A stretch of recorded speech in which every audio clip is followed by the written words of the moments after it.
All right, Bob Slocum here with Game Time Broadcasting here with Coach Moore. Coach Moore, we're on to the playoffs. How's it going? It's going good. Been a great week of practice so far. So, the vibe of everything I'm hearing, the boys are really fired up. I think I had 3 different parents this week tell me, boys are ready to go. Yeah. It's been great, man. Like, it could easily be one of those weeks, especially after the kind of emotional week we had last week, to not show up and not perform and not, want to go out there and give it your best every single day in practice and stuff. But, our kids seem to be fired up and love the opportunity they have in front of them. So let's talk a little bit. Great game, Vandergrift. Not the outcome we wanted. Offensively, we looked a little stagnant. First 3 quarters, kind of a defensive battle back and forth. Fourth quarter, we kind of exploded for 14 points. Mm-hmm. What changed? What clicked? What was working there? Yeah, I think that we,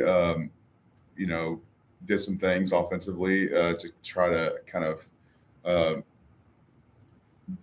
get them off their routine and what they do defensively, and it was kind of this out of the ordinary, maybe out of the norm of what we do offensively, and so we kind of went back to the drawing board and still had the same game plan, but we changed just how we went about making calls and what calls and that kind of thing, and you can just see the big shift in our kids and how they went about running plays and that kind of thing offensively. So what worked defensively? Let's go through the stats. Last week, you and I sat here. We talked Chilton, number 1. Mm-hmm. Really, the offense runs through him. Held him 6 receptions, 70 yards, 1 touchdown, 2 carries, -2 yards rushing. Look across the board. First downs, they had 9. We had 16. We held them 31 of 106 passing and a total of 31 of 106 rushing. Yeah. And 70 yards passing. This, is it fair to say, by far the best defensive stance that we've come out with? Yeah, I mean, I'm super excited and very, very impressed with our kids and how they went into the game as far as game plan goes and them executing it. I'm really proud of them. They played a physical brand of football, something that we've kind of been priding ourselves over the last however many weeks, and it's something that we hope to the tone that we set each game. And they did a great job. They executed at a high level. They tackled well in space. They bottled up the run game. That's something that they kind of get their offensive, like their whole thing runs off their run game and how they're able to, execute other things within their offense. But I think us going in there and doing a good job stopping the run, showed the success that we've had or that we did have on Friday night. What about special teams now? Special teams has been really a strength the whole season. Yeah. And it really two broken down plays, 1 on an extra point, 1 on a field goal. What happened there? It's unfortunate. You don't ever want to, single, a certain unit out or whatever it may be.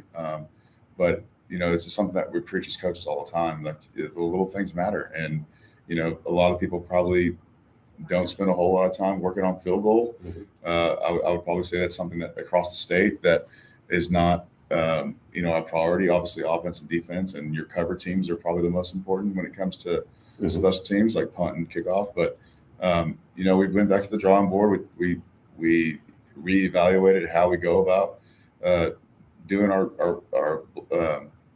how we block up front in the field goal team and talk about personnel and all those types of things. And we think that we have a good unit going out there this week. But yeah, it's unfortunate. It's not something that obviously you don't want to happen. But you got to reevaluate and make sure that you're putting your best foot forward when it comes to different teams and different units on special teams. I'm going to expand on that if I may. So talk to me a little bit of how you build them up, because special teams, I mean, I've been watching football I won't even say because they'll kind of age me, but for a really long time, right? Well over 4 decades. Yeah. And the plays that I've seen out of the special teams has been amazing. I mean, I've never seen some of this, and it's every week. There's new wrinkles everywhere. How do you lift them up and don't be defined by 2 plays? I mean, you carried the team in other weeks, right? So did you have to have any tough conversations or encouraging conversations with them? Yeah. And, a lot of times in those situations, it's like a flush it type mentality. Like it happened, we're going to adjust and we're going to move on. And we don't like dwell on it. Mm-hmm. It's like bunt coverage in baseball. Like you're going to blow bunt coverage and then you're probably going to work on bunt coverage quite often, but you're going to flush what happened previously. Right. Yep. And not necessarily single out a certain person or a certain unit or whoever was on the mound or whatever it may be, right? It's just kind of like it's the what you're trying to accomplish as a whole, not necessarily because we did a lot of things like that. What was the breakdown on the one long touchdown pass they did have? That kind of stuff, right? Oh yeah. So it's not. It's like I said, it's not singling out anybody, but you got to reevaluate and make sure you put your best foot forward moving forward.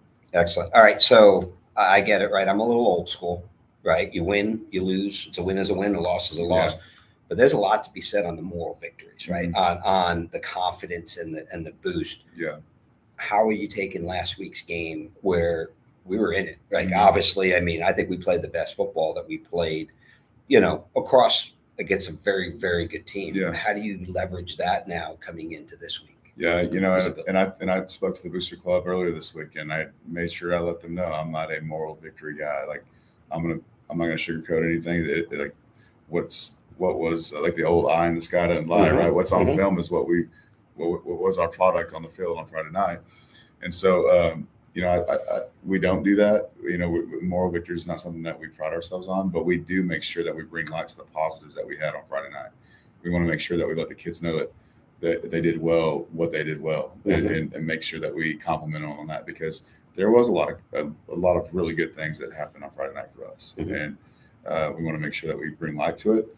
But at the same time, we also have to reevaluate and make sure that the things that were the breakdowns are fixed and corrected and all those types of things. But if we're talking about like in the coach's office, yes, like we're very proud of our kids. There's a lot of things that we did really well, and but at the end of the day, a year from now, people aren't going to know how we played. It's going to be if it was a win or a loss. Yeah. So plain and simple. Yep. Anything change from a playoff, like the prep, the work, the week, the boys? Yeah. So there was one big thing too. Like people don't really understand that when you're going through a normal district schedule, like you get a lot of the opponent tape on a Wednesday, and when you do that, then guys that are like calling the game for that Friday night don't look and mix up game by game. So if I'm studying, for example, if we're playing Vandergrift and we played, Stony Point the previous week, like I'm worried about Stony Point when we're playing Stony Point, right? And then, but we have some coaches that are starting to kind of get a head start on Vandergrift by getting all the data and everything put into the system, right? So when it comes to playoff games, you don't know if you're playing or when you're playing, who you're playing, any of those types of things. So trades usually don't happen until Friday night or even Saturday morning, right? So our weekend work kind of adjusts, and it's different. There's a lot more to do because you don't have like the head start, right? Yeah. And so what we did as far as adjusting our practice plan a little bit is we gave our coaches a little bit more time to be able to get game plan polished up, make sure that all the data and stuff is put in, scattering reports are done, all that kind of stuff. And we flip-flopped our practice. And so what that means is on Monday morning, we usually start, 6:30, ready to go, so walkthroughs and all that kind of stuff. Well, we actually lifted in the morning and then practice in the afternoon. So, and they gave our coaches some more time to make sure that everything that we're doing leading up to practice is all in. It's polished up. We're all on the same page, kind of going out on the same front. Lake Travis. Yep. And we find out, I never really, you find out Friday night, Saturday. Yeah. It's Lake Travis, right?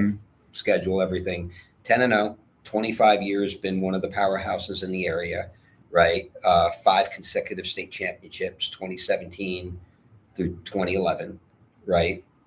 2 playoffs recently were losses, 41-14 and 2022, 35-10.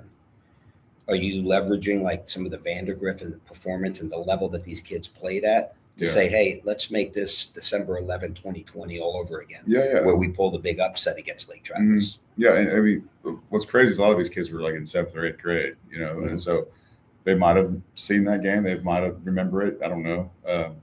But it's kind of like us now, not necessarily what we did in the past. But I have a lot of respect for Lake Travis. Coach Carter and Coach Ludick, who's the DC there, like we've known each other for 10 plus years, and we kind of come from the same tree when it comes to playing defense and have a lot of the same philosophies when it comes to playing defense. And like I said, I've known those guys for a long time. Even to the fact that when I first moved down here, and we didn't make the playoffs in 19. I went over there and watch their practice and how they go about doing stuff, just because that's how you learn, right? You go see other people that do it the right way. And so, like I said, we're good buddies. I have a lot of respect for those guys. They do a phenomenal job. But like I said before, like it's about us right now, and how do we get ourselves ready to go out there and put our best product on the field. Nice. And what does the tape tell you now against, obviously Van Hopping, I think it's averaging 112.6 yards a game, 3 wide receivers at 49.5 or more yards per game. Defensively, I know too big it goes to their tight end, defensive ends. Yeah. Carter Buck, one of them. I think David Duncan. Yep. And then McBride, obviously 24 touchdown passes. Yeah. On the season. What does the tape tell you? What is the keys to winning? Yeah, and it's not. What's crazy is like breaking down their offense. It's not complicated, but it's just done really well, right? I mean, like receivers constantly run sharp routes, and they don't take plays off. Like their O-line comes off the ball with nice low pads. Like, but it's not complicated, right? A lot of times.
Hey, number 11 on him. So 10:50 left to play here in the first quarter. On the first drive, moving left to right. Dragons tonight in their maroon bottoms, white jerseys, white helmets. Lake Travis coming out in their black pants, red jerseys. All right, we got the audio fixed here, guys. Sorry about that. Clears out the backfield. Dove Stickler looking left. Ball is in the air. He's got a wide open. Caught by Dylan Yeager. Across the 10. Touchdown, Dragons. Dragons strike first very soon. Wow. What a pitch and catch, Dove Stickler. Dylan Yeager is able to haul that one in. Looked like he almost lost it. It almost looks like he almost drops it, but luckily he's able to keep it in the care package. Runs it in for a touchdown. There is an injured Lake Travis Cavalier on the field. And like I said earlier, I mean, we're gonna have to punch him right in the face to start out, and this Dragon offense has.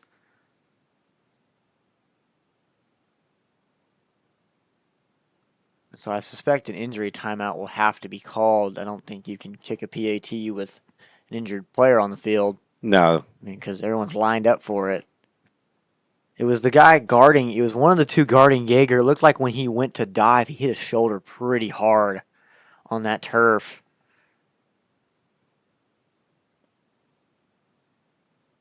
And again, we are providing only the audio broadcast here tonight.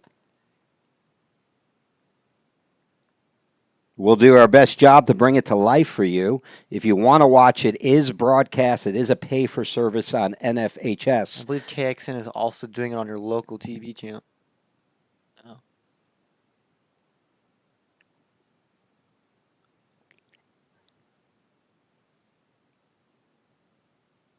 So one of the stations, KXAN or KView? I don't know because I think I might be thinking of the Westlake Vandergrift game. I think that's what might be on. I know we have TV crews here. Yeah, but I don't know if it's them. I think they're at the Westlake Vandergrift game. But there is one on TV. If you want to watch the live stream, it's on NFHS. It is a paid for service. We're going to do our best job to bring it to life here now that we fixed the audio. 1041, and the Round Rock Dragons draw first blood in this one. We talked a little bit about this, Hank. This is what they needed to do, get off to a fast start. And we need to. Kick is up. It's going to split the upright, and your Round Rock Dragons are going to take a 7-0 lead. We'll be back in a minute. From delivery day to every stage of womanhood, Dr. Marco Uribe is here for it all. Born in Laredo, trained at Yale, and trusted in Austin for over 20 years. Whether it's hormone therapy, surgery, or compassionate care, Dr. Uribe delivers more than medicine. He delivers confidence.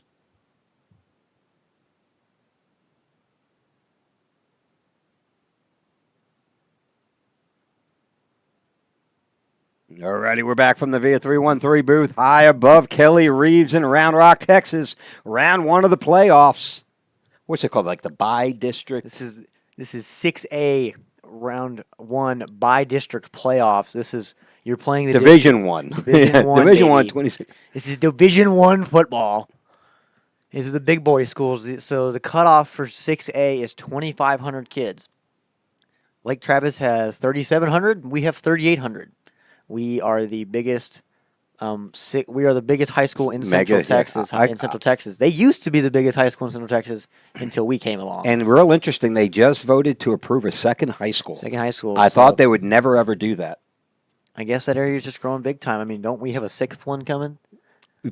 Pearson Ranch eventually. We have the land for it. So I mean, yeah, we can give them a few tips on how to build some high schools. You know, we've been through this a few times. Again, over the last 25 years. 2001 to 2002, they had a 1-19 record. In comes coach Jeff Dykes, and 6 state championships, 5 consecutive. And kick is underway. We're going to have a return here. Oh, they're going to wave that off, number 89.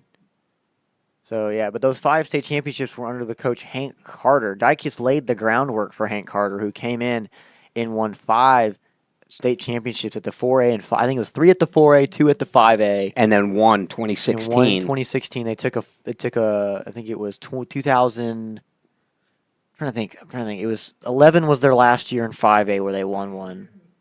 And then they went up to 6A and they were having deep runs every year, so they didn't really skip a beat. And then they finally won one in 2016. All right, handoff off the right end. To Van Hopping, he stopped for a gain of 2 yards. Really, this Lake Travis offense runs through number 5, Van Hopping.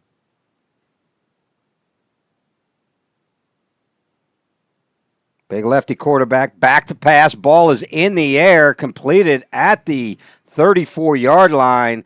Quickly shoved out of bounds right at the first down marker. That was a good read by that quarterback. Saw we were playing off man. Went ahead and threw the comeback route. Luke McBride. Big lefty quarterback. He's a little bit bigger of a quarterback we've seen all year. I was actually thinking he's a little bit smaller than our lefty, Charlie McDonald.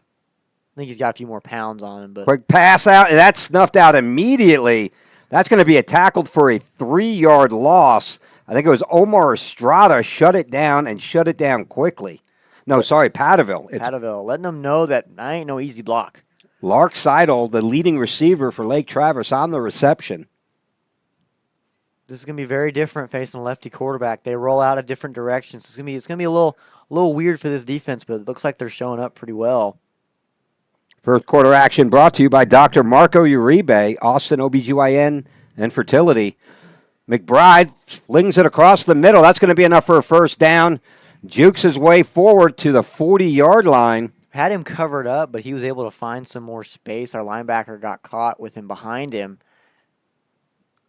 Weston Smith, number 10 for the Cavaliers, on the reception. That'll be gained for around 20. Diamond set trips down on the bottom. And Lark Seidel is going to line up next to the left of the quarterback. McBride, the lefty, back to pass, flings it out, and that is snuffed out immediately. By Shia Stickler. And there's going to be a flag. Lake Travis Cavaliers' helmet came off. I think it's going to be some sort of personal foul. He kind of launched that flag way up in the air. Still discussing on who it's on. Yeah, we are not, again, this is audio broadcast only, so we're not allowed to have like the instant replay or some of the gadgets we brought in, like the instant replay machine. So we can't rewind it to see. And it is going to be a dead ball personal foul against the Dragons. That'll be a 15 yards, an automatic first down. That's a big penalty. Big penalty right there.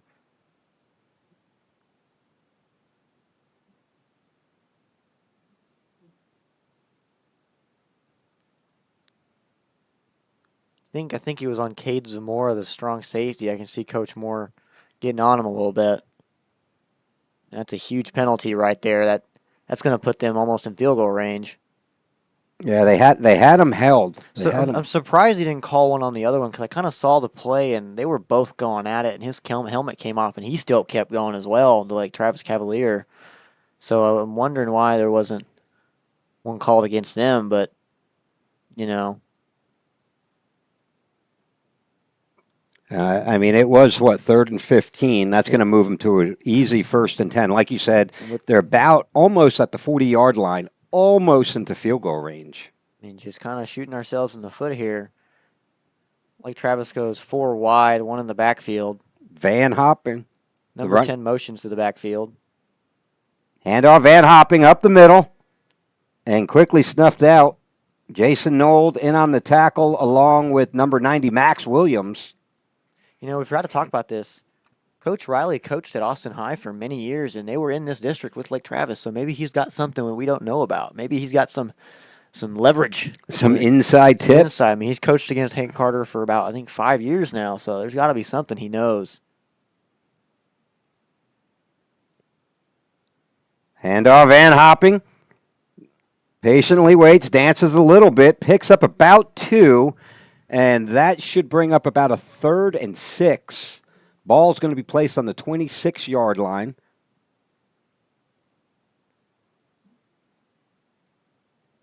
Peyton Johnson comes out.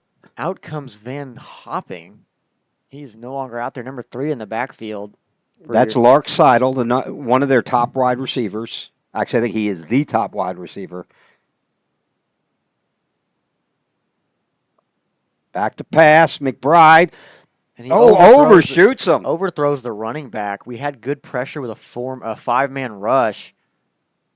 Great pressure, because if they don't put the pressure on him here, that's a first down. It's an easy throw right there. Luckily able to do it. And that's what happens with that lefty. Sometimes that ball just keeps going because he had to throw back to the other side. Sometimes that ball just keeps going. And if you don't know, and that's going to put Lake Travis for field goal. I mean, this should be well within his range. Saw him kicking earlier today before the game, and it looked like 50 was butter for him. So, snap is botched. It's botched. They're going to tackle him for a loss. That's going to be a turnover on downs. Looked like the snap was uncalled for. It looked like he didn't call for it. Snapped it high, too. And then no one knew what was going on. Everyone kind of just sat there and able to tackle him before he gets the first down. Huge stop for the Dragons. Huge stop for the Dragons. Everything that happened on that drive with all those flags and everything, that's a big stop. Couldn't have scripted this game to start any better. It was a long pass, and I don't have the exact yardage. It was about 55, 60 yards from Dove Stickler to Dylan Yeager for the first score of the night, 7-0. A personal foul gave new life to Lake Travis, but the defense for the Dragons able to step up. Snap, handoff, goes Cochran, drops his shoulder out to the 29-yard line. Dragons looking to try and give themselves a really good start here, put another score on the board, try to put some distance in between them. Overall, great start here for the Dragons, coming out swinging. Really trying to show this Lake Travis team that they're not one to be played around with. We talk a lot of confidence coming out after last week's game against Vandergrift. Handoff goes Cochran. Oh, and he's hit immediately in the backfield. 97 will finish him off, but it's going to be 3rd and 5. Number 40 and number 30 in. So number 40 for Lake Travis, Owen Aird, linebacker. So here we go, 3rd and 6. Ball's on the 30. Moving left to right or north to south here. No back in the backfield. It's just a 5-man protection. 3 receivers to the left, 2 to the right. Stickler back to pass, looking to his left, puts the ball up. It's got a man open, and he's got it. Oh, and he drops it on the way down. That was, I'm not going to lie, if we could replay that, I would show a holding right there by the defense coming off Yeager. That was, wow, he had it in his hands, just couldn't come down with it. Great ball. Just can't come down with it, man. Really a had great him beat throw. Too. I mean, he got held, too, going into that route, able to get out. So I think Round Rock's starting to find this weakness with that nickel they're playing. Just can't keep up. They want to roll down that safety. Fine, we'll throw it deep. Punt team comes out here for Round Rock. We got the Honey Badger back in the chat room. Oh, yeah. The punt is up. Almost nearly blocked. They're going to clear away. Let it bounce at the 29, at the 32 rather, across the 30. It's finally going to be touchdown. The 28-yard line. I think, or no, they're responding at 29. And we'll be back in a minute. This Dragons broadcast is brought to you by River Rock Landscaping, where your yard becomes your favorite place to be. From custom designs to turf, irrigation, and outdoor living spaces, they turn ordinary into oasis. Locally owned, proudly Round Rock. Call River Rock Landscaping or visit rrlltx.com to start your dream yard today. We're back. McBride play action pass. Short drop off, and they're going to pick up about 4, I think 5 officially. Take the ball to the 34-yard line. Trying to run some misdirection here against the Dragons. Out comes Van Hopping. Lark Siddle goes in at the running back position. Dragon defense trying to hold strong. Twins left, twins right for Travis. Motions out the running back. Ball's away, and that's short. That's gonna hit the ground before it gets to the receiver. The receiver, number 13, Gray Garrick, sophomore wide receiver.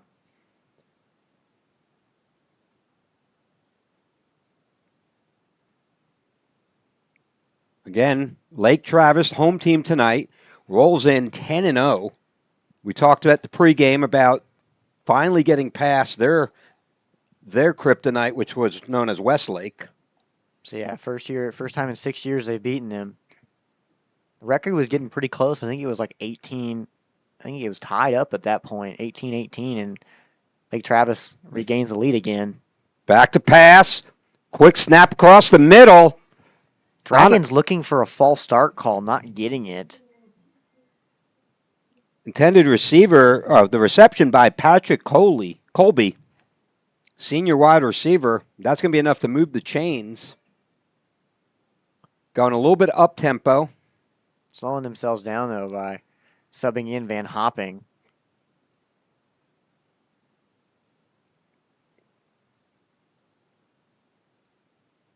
Back to pass, looking to his right. Ball's out. Oh, and it's through his hands. Had number 4, Patrick Colby. I mean, it is hard to catch those comeback routes when you know that corner is going to be sticking it and coming right there to level you. I mean, Patterville's already shown you can't really block him.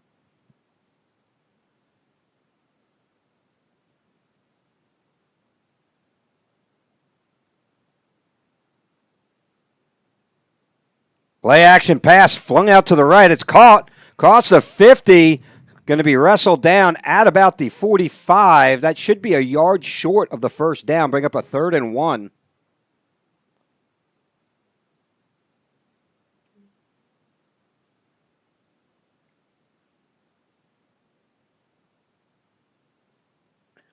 As you mentioned, Lark Seidel on the bottom of your screen. They're going to do a Twins bunch. So 2 receivers to the right, 2 receivers to the left. Van Hopping, the running back. McBride out of the shotgun. Handoff up the middle, and they're going to snuff that one out. He's going to lose a yard. Wow, that was number 98. I believe that was a Jackson. I think that's his. It's 98. I know who it is, and my sheet's missing. I know who it is. I just can't think of the name right now. Nobody in the backfield here for Lake Travis trying to do a... McBride back to pass, looks to his right, ball's flung out. That'll be just enough for a first down. They're going to give him the catch. And number 20, Jack Wensing, blew him up. Into the sideline. Really making this Lake Travis offense work. I mean, they're really trying to do everything they can.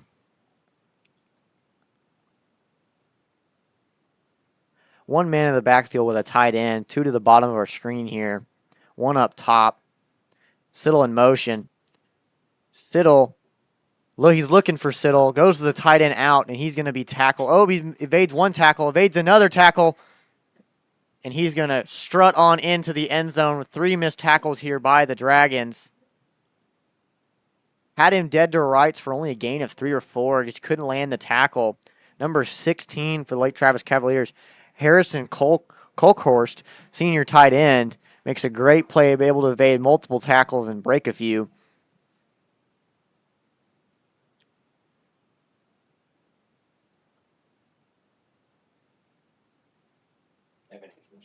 Yeah.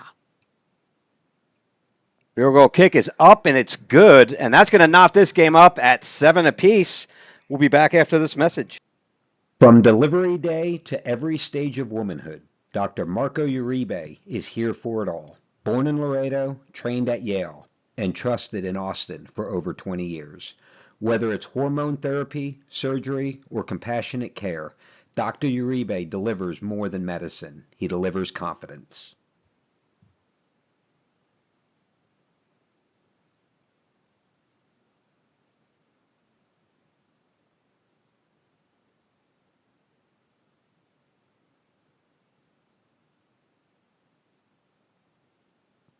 All righty, we're back from the Via 313 booth. Hank Oppel, Bob Slocum on the call. 3:13 left to play after a really poor, I think it was about 7 or 8 missed tackles. We had him wrapped up for a gain of only 3 or 4. Just couldn't hold on. I mean, he is a bit bigger of a body of a tight end.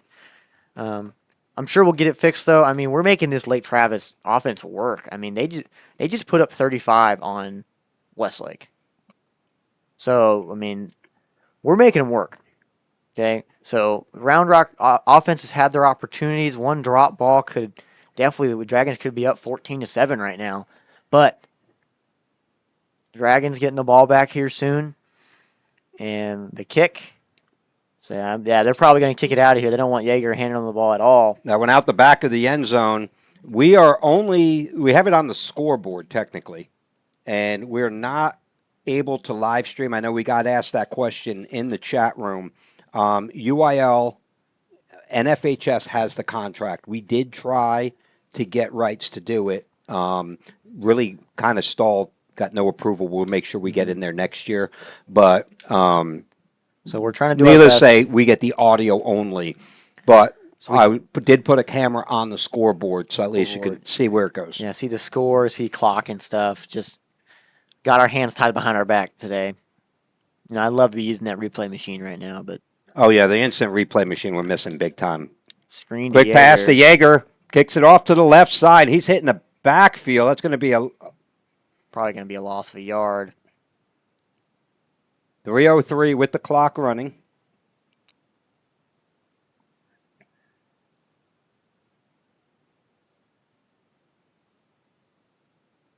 Give a shout out, Robert Madrigal, class of 86 from Taiwan. If I wasn't doing these broadcasts, I'd be in Tokyo That's what she. for meetings on Monday. I find ways to get out of travel. 4 wide out, 1 man in the backfield. Handoff Serwatus. Off the left tackle. Just bumped out of bounds. He had a lot of green in front of him. Seems like there's some extracurriculars going on. Receiver, you know, it looked like Harper planted him into the ground on his block. It's got to be a little more. Luckily, no flags thrown here. Looks like they were both going at it after the play. Got to keep it above the Got line. to keep above the line. Standard didn't change. I mean, I like to see that, though, out of a receiver, putting somebody in the ground and letting him know a little bit. All right, we've got 3 receivers to the right on the bottom. That's going to be Jaeger in motion. Screen pass, Jaeger. And he's going to run someone over, and he's going to truck his way into a first down. He gets hit almost immediately catching the football, lowers the shoulder with momentum, and that dude, like, fell backwards. He got in four stumped. extra yards. He just got stumped and went, I mean, he just fell backwards in a little fetal position. Make it 1st and 10 here for the Dragons on their own 37-yard line, it looks like. Dragons offense kind of rolling here. Really, this Lake Travis defense, I don't think they're expecting this big of a punch so far. 3 receivers, one of them the tight end to the right. That's going to be a handoff, Cochran, and he's going to fight his way for about 4 yards. Oh, there you go. Jaeger's going to end up planting. And there's going to be another push from another player. I'm surprised there's no flags thrown. We already threw one against someone else. I mean, Jaeger put him in the dirt. He gets up, and then the kid's holding on to him, and then another guy comes and pushes Jaeger. No flags thrown. I mean, honestly, I probably wouldn't throw a flag there either. No, I'm not going to. That's just playing the game right there. I mean, the one early in the game had to come out because the kid's helmet came off, but looking left, back to pass. Under pressure, he's just going to throw that away. looking like he was going for Barry. Pressure was starting to get there. I think Barry was in the area. I think that was just he had 2 guys in his face. Again, Didn't want to get the intentional grounding. You got 2 of the best defensive ends in the state of Texas. And I'm going to say this right here. Moreno and Shields are doing a great job. Great job. We're running the football for a gain. That's huge against these ends right here.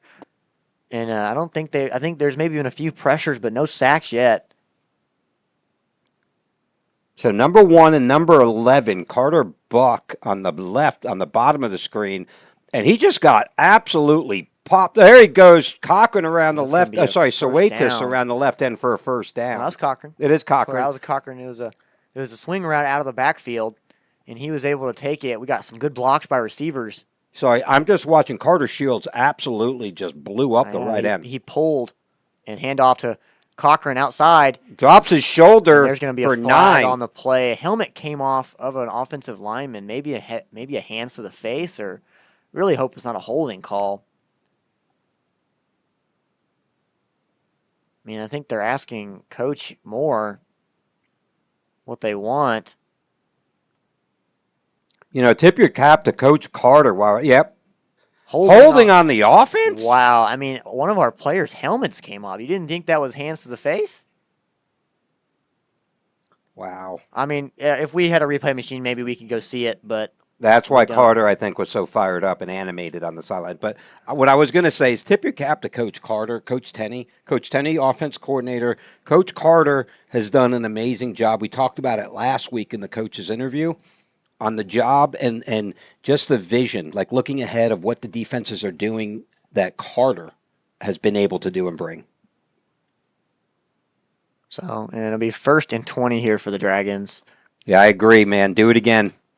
Quick pass, To out, Harper. across he's going to be hit right at the 50. Back, 1 yard, I say to the line of scrimmage.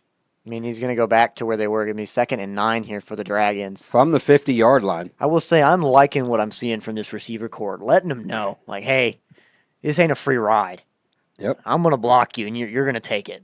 So here we are. We're going in. They're going to go ahead and take the quarter. We're going to go to the 2nd quarter here, but a lot of stuff that I'm loving to see here from the Dragons. A fight, punching people in the face, not literally, figuratively. Yeah. Let's say that. I don't condone It's that. football talk. It's I football don't talk. condone punching people in the face on the field. We'll be But back in a we're minute. back.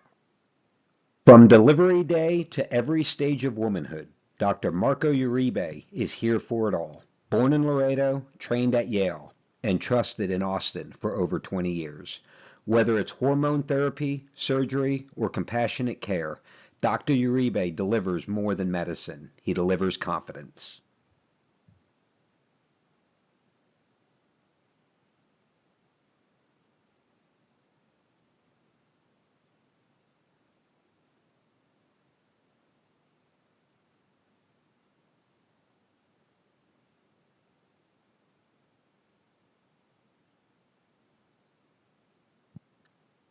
And we're back from the Veer 313 booth from Kelly Reeves in Round Rock, Texas. Hank Oppel.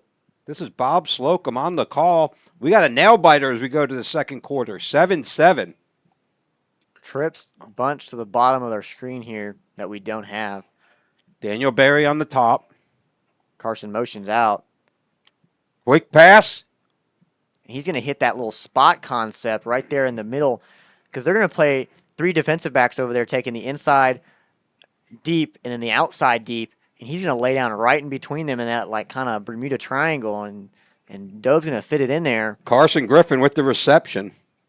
Be 1st down here for the Dragons going into enemy territory on the enemy 33-yard line.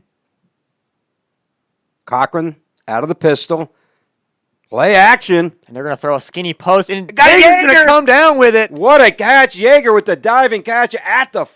And a great they're- ball they're by gonna- Dove. They're going to mark him down at the, I think it looks like about the 8-yard line. But Dude. what amazing pitch and catch by the two best friends. And dare I say, a grown man catch going out there. I mean, that dude was on him. They had a safety. They had 2 dudes on him, a safety in a corner right behind him.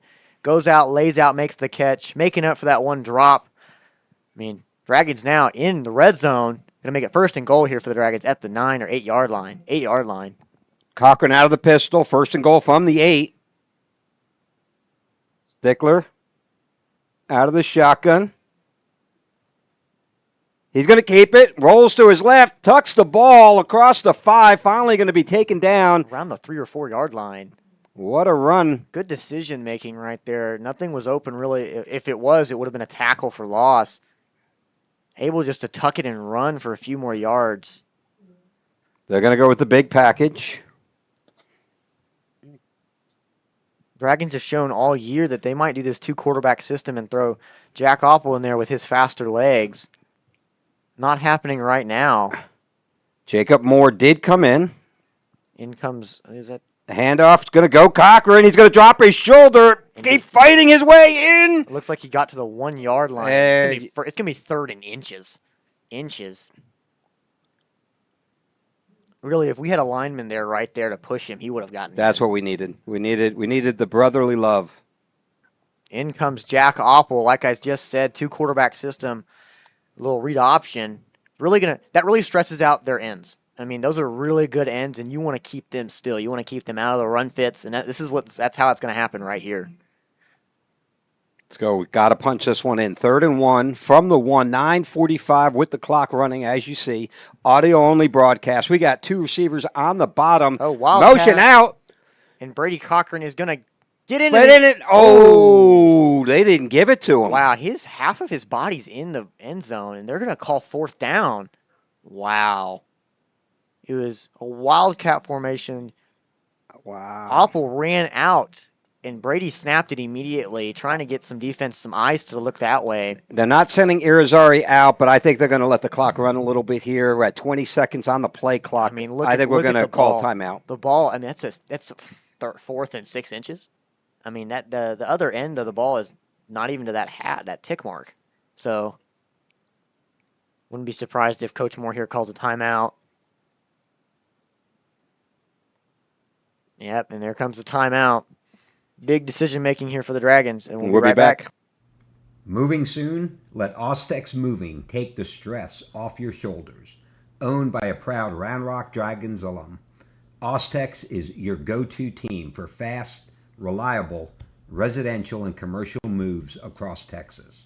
From packing to unpacking, we handle it all, with expert care and same-day service available.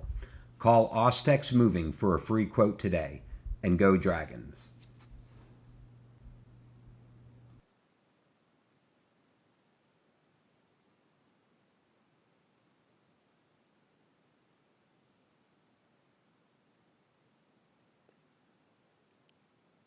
Decisions. 4th and 1 from the 1 to Coach Moore on his birthday. Trying to see who they're sending out there. It looks like they're sending out the offense. Coach Moore's going to take a gamble here. I mean, honestly, I would not be surprised if he goes under center. I mean, they're loading the box up. It is Dove Stickler in the game. You got Brady Cochran. He's going to be kind of in a fullback position. They're going to motion out. So 3 receivers to the right. Cochran. They're going to move people out of the box. Quick pass to Yeager and over his hands. It's going to be tipped up. They had a blitzer come around getting Dove's face. This is a tough position, though, for the Cavaliers. They're on the half-yard line. So, as a defensive coordinator, I'm going to sit here and go, they're giving it to Van Hopping. They got to go Van Hopping. So, the offense runs through the running back, number 5. He's gotten limited carries so far, but he has been substituted out a lot. He's not even going out there right now. So, I'm guessing maybe a little injury bug or something, but there's no reason you're not sending him out in this situation. We got to get the quarterback here. We got it. I mean, look. Oh yeah, they're Luke Ramsey in the game. 7 dudes on the line. They're just going to try and plow forward here. If you can keep them, and they're maybe going to get a yard. Not even.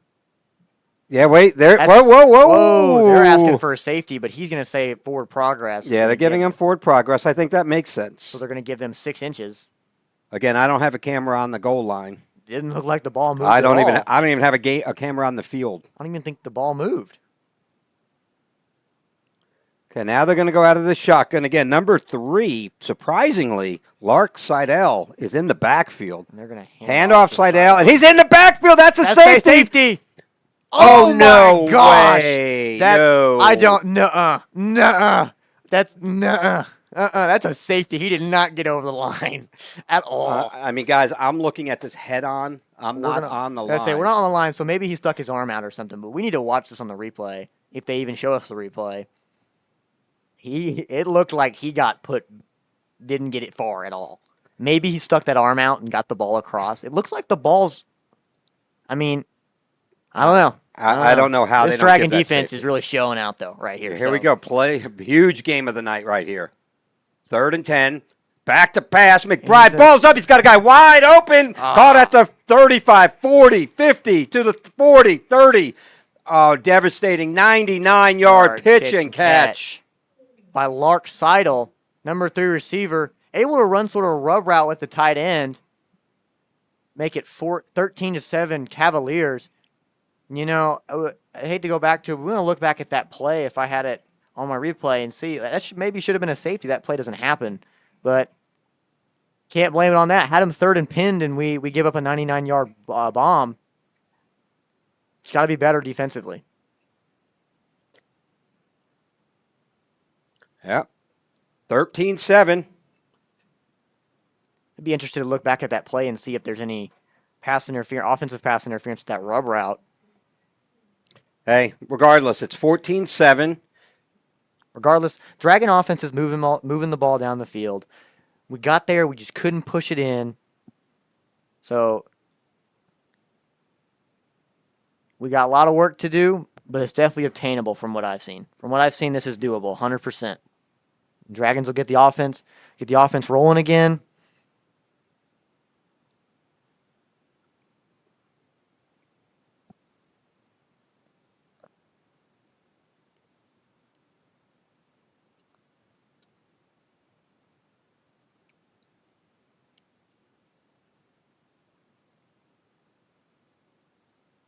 So after a 99 and a half yard pitch and catch, McBride to number 3, Lark Seidel, puts the Cavaliers up in this one 14-7.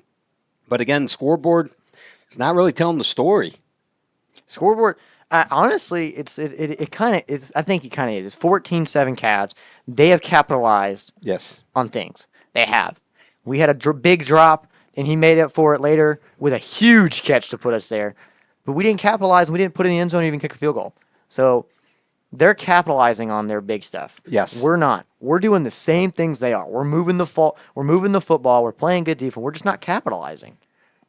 Kick is away. We'll have a return. It will be Harper. He's going to field it at the 9. Comes out across the 20. Across the 25, 30. He's going to get to the 31-yard line.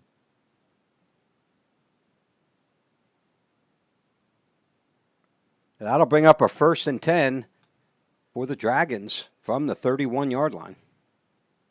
They're going to officially mark him at the 30.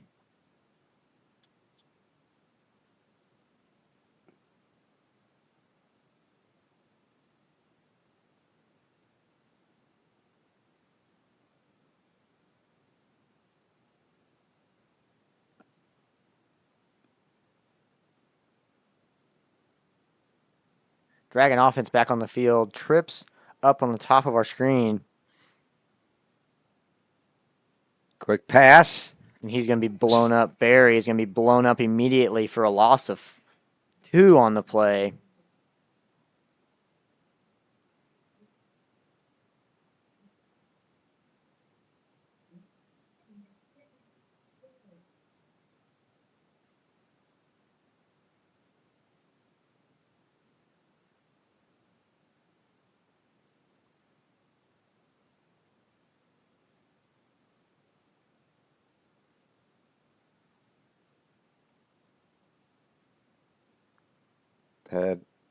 Big motion here from the Dragons. 3 receivers left, 2 to the right, empty backfield. Dove Stickler back to pass, quick pass. And there's going to be a flag on the play as well. Back near the offensive line. I'm guessing it's going to be a holding call. Yeager with the reception.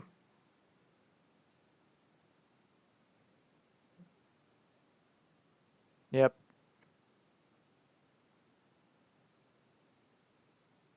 Holding on the offense. Figured. Trying to contain these ends is a hard thing, and sometimes you get a little caught up. Maybe your hand drags a little bit with that jersey. So, yeah, like we said, you're looking at Duncombe on one side, Carter Buck on the other. both dudes slated to go Division I. I know Carter Buck. We played baseball against him. I know he's committed to TCU. So, I mean, this is a good defensive front. Sometimes that happens. I mean, obviously you'd like it not to happen, but it's going to happen regardless. So, Okay, Twins to the left.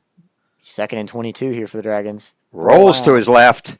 Looking downfield. Ball's away and out of the reach. Daniel Berry, the intended receiver. Throws almost a kind of a knuckleball. I didn't see much spin on it. That's a hard throw to make. Berry was open, and I do have confidence in him to go up and get that football. Okay, that's going to bring up 3rd and 22. Ball's on the 18. They need to get to the 40-yard line for a first down. And it looks like they're going to do 3 down, I think. It looks like Lake Travis is going to go ahead and put 3 down. What does that mean? Talk to us here. I mean, 3 defensive linemen down with 9 in coverage, 1 linebacker in the box. He's going to just play coverage or spot. Stickler's going to air it out, and he just threw this one away. That should have been picked off. I mean, that he was tracking that the whole way. Good. That's actually a good job by that defensive back, letting that drop. Why catch it at the opposite 40, and maybe risk getting tackled all the way over there when you can maybe have them pinned on their punt? Yep. That's smart football. Smart football. 4th and 22. That'll send out Adam Ferguson. Shout out to El Paso. Haven't seen him much this year.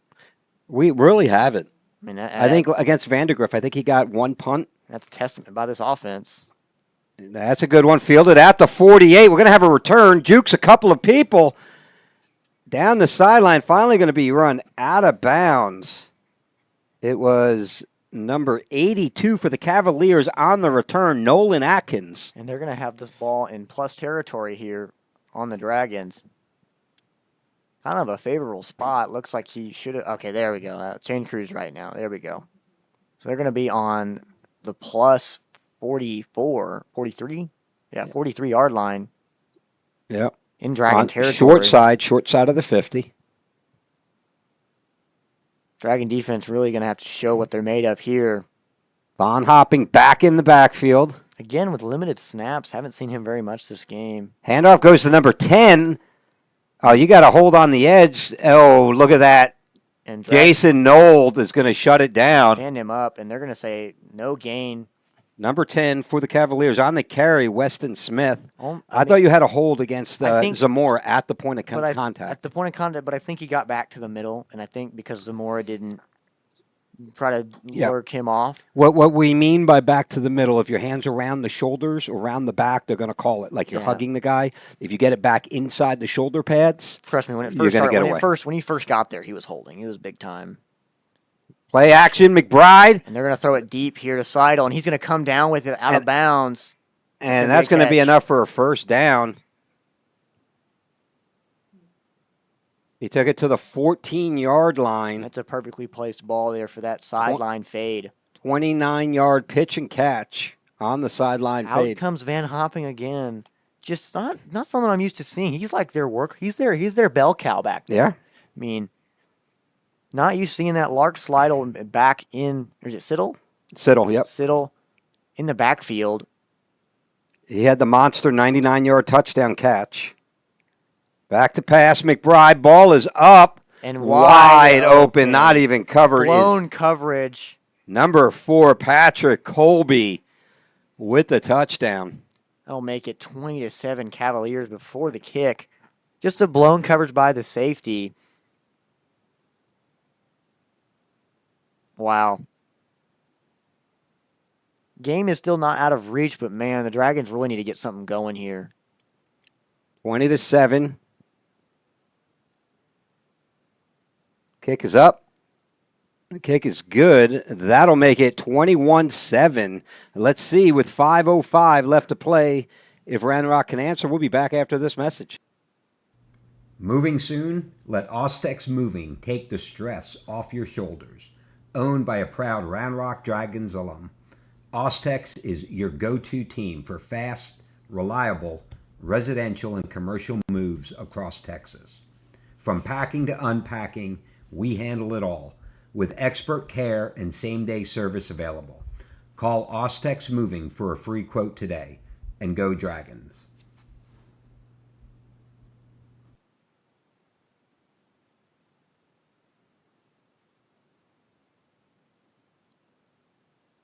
Alrighty, so here we go, Hank. 5:05 left to play. Round Rock will get the ball back. Really? I mean, it's a game you almost feel like we're kind of giving it away a little bit A little here. bit. I mean, the score doesn't tell the full story. I mean, I feel like we need to start spreading the ball a little bit more. I think Barry needs to start getting some more touches. Harper needs to start getting a little more touches. Just spread it out a little bit. You know what I mean? I would like to see Daniel Berry Get a get the few ball. catches. Daniel And- Berry, a true X receiver. When we say X receiver, think of your X receiver as your big boy, right? Think Your like in the Julio NFL, Jones, your like dudes that will go up Justin and get the football. Jefferson, Dudes that will Jamar Chase, Michael Irvin was an X say receiver. dudes that go up and get the football. And so we've got honestly a bunch of our receivers are X receivers if you really think about it, but that one's gonna be kicked out of the back of the end zone for a touchback. Harper will let it go over his head, But and Dragons will start this drive. 5:05 left to play in the half. 21-7 Cavaliers, round one of the playoffs. I mean, really here you want to start spreading out a little bit more, and because this defense is starting to get into that rhythm. You know, they're starting to figure things out. Run fits are starting to come up. You know, everything's starting to happen. You want to keep them off balance, and I mean, Dragon offense has been doing a good job so far, but I would like to see a little bit more spread out, giving the ball to a few more people. You know, really start to make them prioritize other people as well.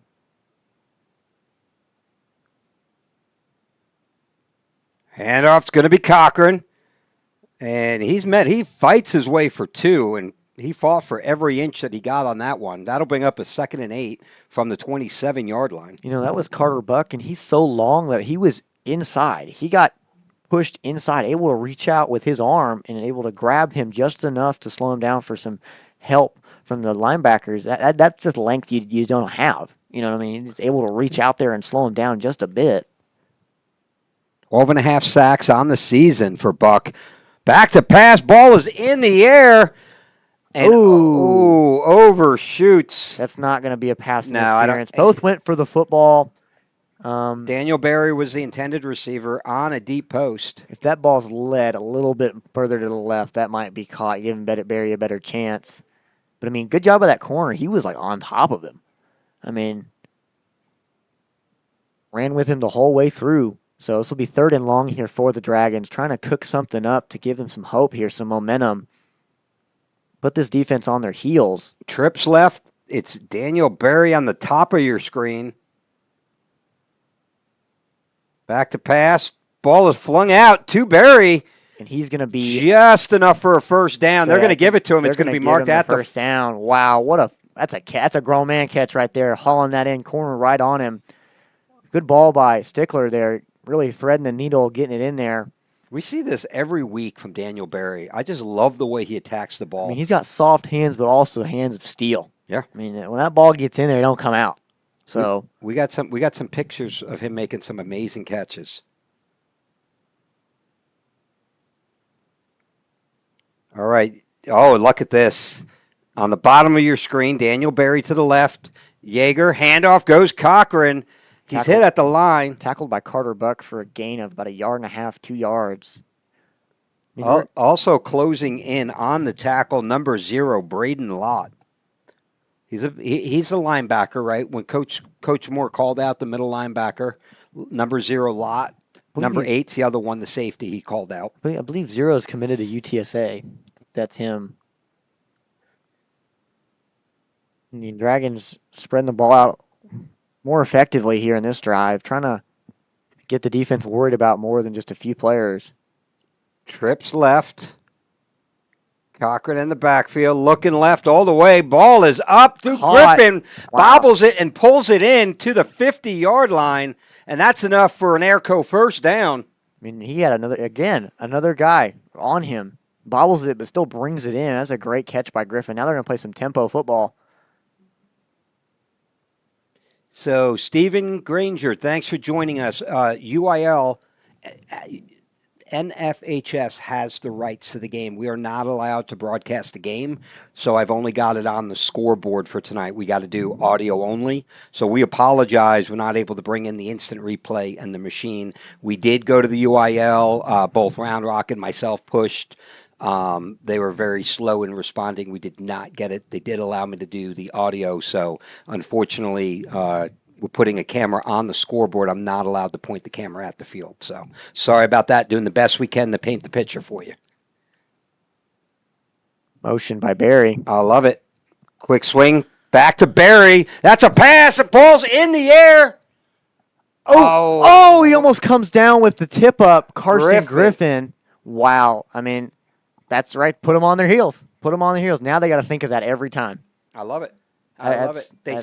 They send Daniel Barry in motion, a quick screen pass to him. So they hook him around the quarterback. Yeah, send him out for a screen. Barry's got tons of time out there. Sends it out there. Throws it up to Griffin. I'm be honest. That throw.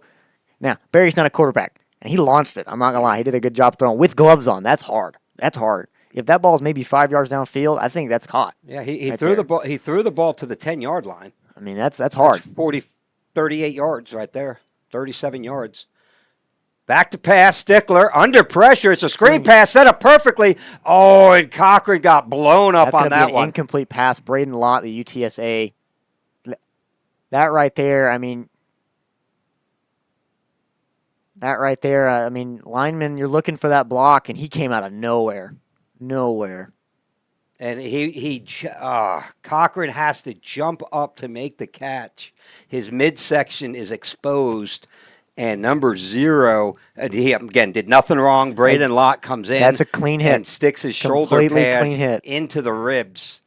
We're going to go to a commercial break. We'll be back in a minute. This Dragons broadcast is brought to you by River Rock Landscaping, where your yard becomes your favorite place to be. From custom designs to turf, irrigation, and outdoor living spaces, they turn ordinary into oasis.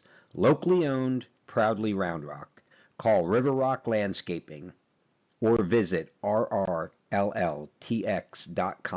to start your dream yard today.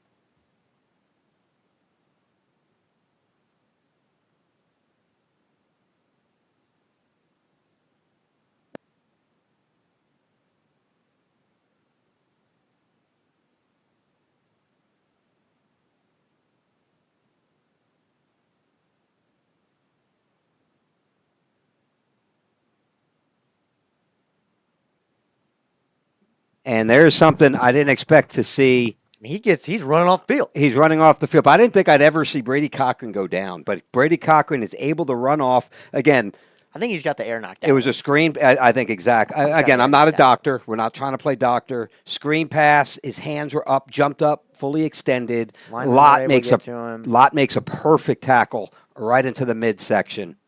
Good to see him run off. That's going to bring out a punt. So we'll have Adam Ferguson out to punt. Round Rock moving right to left. Trying to pin the Cavaliers deep here. Kick is away. Oh, and it's going to be a beautiful bounce at the 20. Finally knocked out of bounds. And they're going to mark it at the 15-yard line. It'll be 1st and 10 for the Cavaliers from their own 15. You know, we talk with Coach Moore. I get to every week I interview him. And one of the things we talk about is execution, right? And sometimes it goes back to the very basics of when you first start playing football, right? We had 1 touchdown on 8 missed tackles. We had a second touchdown, 99.5-yard pass. I thought we had a safety on the play before. I thought it was a safety. The next play, we give up a broken coverage. Guy gets a wide open touchdown. Let's see how we respond here. McBride's back to pass. The lefty flips it out. Tackled by Nold for a gain of, it looks like 14. Reception is by number 19, Jason Carter, backup quarterback. This Lake Travis team really likes to kind of put the linebackers in a tough position, guarding some sort of slot or a faster tight end. Hold on. Worth noting here, number 19 is lining up in the backfield. He is the backup quarterback. Number 19, Jason Carter for the Cavaliers. So he's going to go in motion. McBride back to pass. Ball is away, and that's going to be slid caught by Siddle. That's a great catch. Ball was thrown in, low and behind him. He makes a great sliding catch on the play. Making that's right there. As a quarterback, you want that. Make me look good. Yep. 119, 118, 116 now. 15 clock is running. Dragon's trying to find something here. Got to find a way to hold him. He's going to throw that real deep. And that ball's going to be overthrown just by a bit. Number 10, the intended receiver, that's Weston Smith. It was Patterville on the coverage. He had him beat by about a step. Ball's thrown a little bit too far and too far outside. I think Patterville would have been able to get there, though, anyways. It's going to stop the clock at 1:05 here. It's 2nd and 10. Ball is on the 41-yard line, on the Cavaliers' 41, or the long side of the 50, moving from north to south or left to right on your screen. Quick pass underneath to Moore's going to hit him real hard as a tight end. Cade Zamora with the tackle. The receiver, number 19, Jason Carter. Again, the backup quarterback, just they're setting something up here. And they're going to call a timeout. Clock should have been running a little bit further. 51 seconds here left on the clock. Lake Travis calls their first timeout of the half. They'll leave 2 timeouts for both teams here. Dragons trying to make a stop here. Maybe get the ball back with a few seconds left. Try to do something.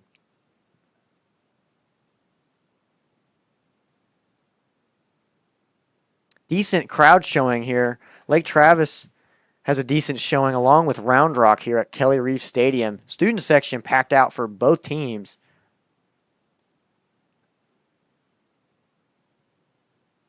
Round Rock's full band not here. I believe they're still at competition. That still surprises me. I'm not a fan of it. And again, I'm not knocking great. It's a great band. They're amazing. It's not their fault that the UIL band schedules it for this week. Why would UIL schedule even last week, the last week of the season, and then the first round of playoffs? Don't ask me, man. I don't make the schedule. So, obviously, good luck to our Dragon band. They're very good at what they do. They obviously, I loved it when I played here in that band, especially when they would do country roads at the end of the game when we were winning. That was awesome. So, Dragons here trying to get a stop award-winning band. Yep. Went to London a few years ago. And again, no Van Hopping tonight. Got to wonder if he's injured. Jason Carter's in the backfield. Quick pass. Carter's the intended receiver. It was off the mark. But again, Jack Wensing on the coverage. There to make the tackle. And they're going to send out the punt team here. Big stop here by the Dragons. That's a huge stop.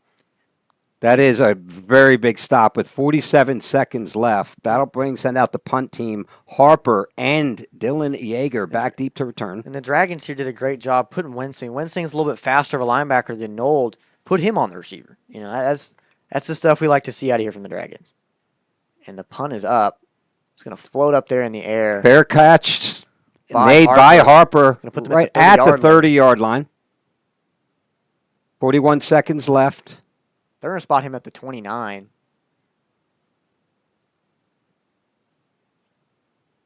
I don't know. Maybe they saw a knee go down at the 29. I don't know. I'm not down there. Yeah, he was kind of sliding into it. It's amazing. Officials are normally the accuracy percentage. Like when you go back, because you review the tapes, you got evaluators usually, especially at a game at this caliber, in the stands. The level of accuracy is usually through the roof. I would like to know. That's not to say they're not perfect. I would like to say the actual statistics. Like if you're at 80%, you're doing a good job. If No. you're at 90, 95 north. 90. Oh dang. Okay. Yeah, no, not 80%. You're not doing this game, All right. Dang.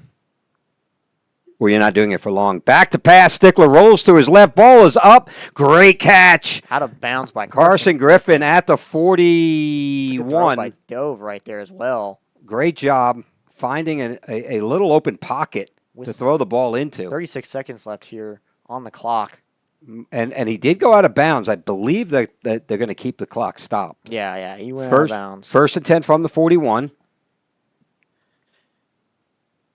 Play action. Ball is up, going for Barry, and overthrows him, nearly intercepted. By number 6. That'll be Michael Griffin, senior cornerback. He's been all over the field tonight. All over the field. He's been on Barry the entire night. Just looks like they trust him. Dragons looking to get any sort of momentum here, any sort of score, something, some points on the board so they can go into half with some momentum. Yeah, if you listen to the during the pregame when we played Coach's interview, number 6, Michael Griffin was one of the gentlemen he called out. I'm surprised they're going with 4 defensive linemen, not doing 3 and sending everybody back. Quick snap throw. Barry's going to get out of bounds. Great. And you know what? That's just heads up football. Makes the catch. Literally came back a yard or two to get out of bounds. It's going to make it 3rd and 5 or 3rd and 6 here. 24 seconds, but kills the clock.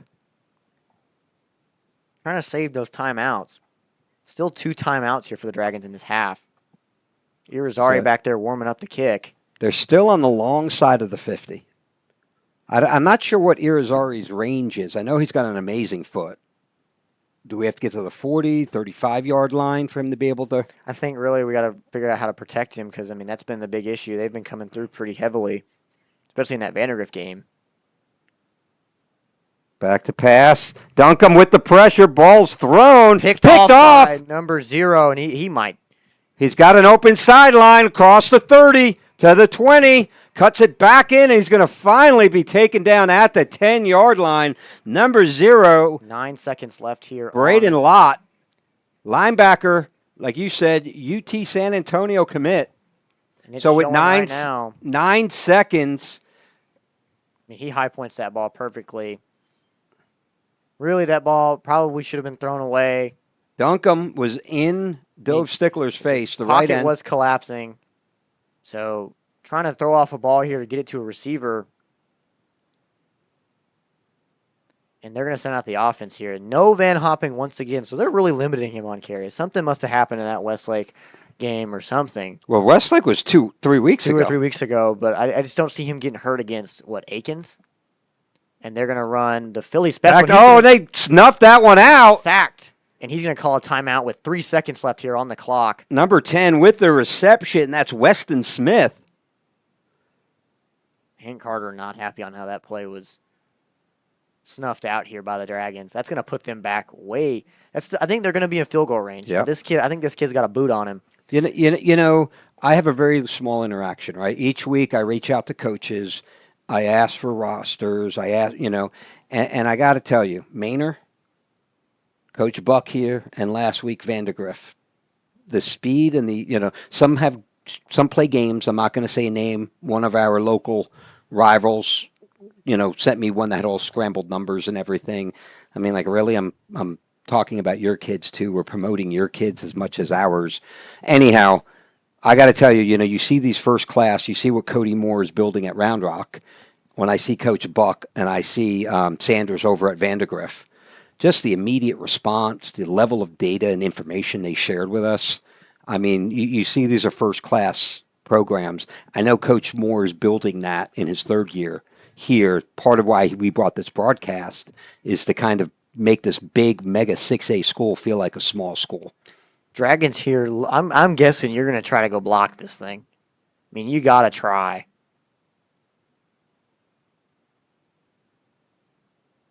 From the 31, kick is up. It's a 41. He had plenty of leg. He had another 10. Yes, it is through. That's going to put the Cavaliers up 24-7 as we go into the second half. We're going to cut here, and let's see if I can. We're going to cut here and come back in 24 minutes. We're going to keep everything going. But just so you know, it's going to be about 24 minutes before we're able to get back on. Thank you, and we'll be back. Moving soon? Let Ostex Moving take the stress off your shoulders. Owned by a proud Round Rock Dragons alum, Ostex is your go-to team for fast, reliable, residential and commercial moves across Texas. From packing to unpacking, we handle it all, with expert care and same-day service available. Call Ostex Moving for a free quote today, and go Dragons.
This Dragons broadcast is brought to you by River Rock Landscaping, where your yard becomes your favorite place to be.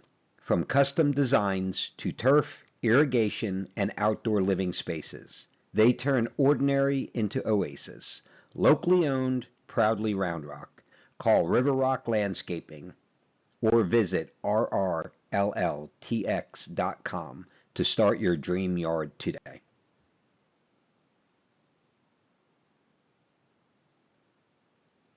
From delivery day to every stage of womanhood, Dr. Marco Uribe is here for it all. Born in Laredo, trained at Yale, and trusted in Austin for over 20 years.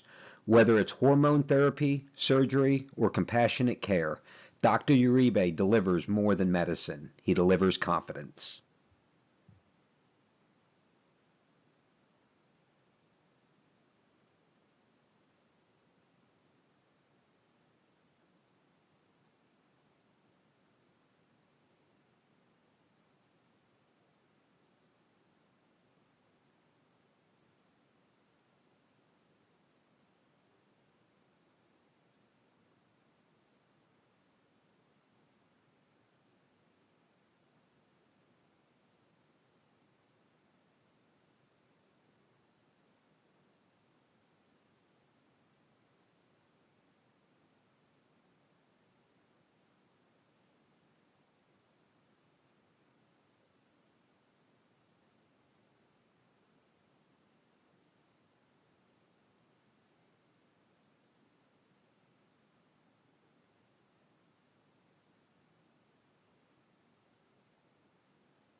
You've never had pizza like this. Via 313, Detroit born, Austin inspired. With cheese to the edges and the sauce on top, you'll wonder if you'll ever be able to eat non-Detroit style pizza ever again. Try it at a Via 313 near you.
This Dragons broadcast is brought to you by River Rock Landscaping, where your yard becomes your favorite place to be. From custom designs to turf, irrigation, and outdoor living spaces, they turn ordinary into oasis. Locally owned, proudly Round Rock. Call River Rock Landscaping or visit rrlltx.com to start your dream yard today.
And we're back from the VIA 313 booth, high above Kelly Reeves.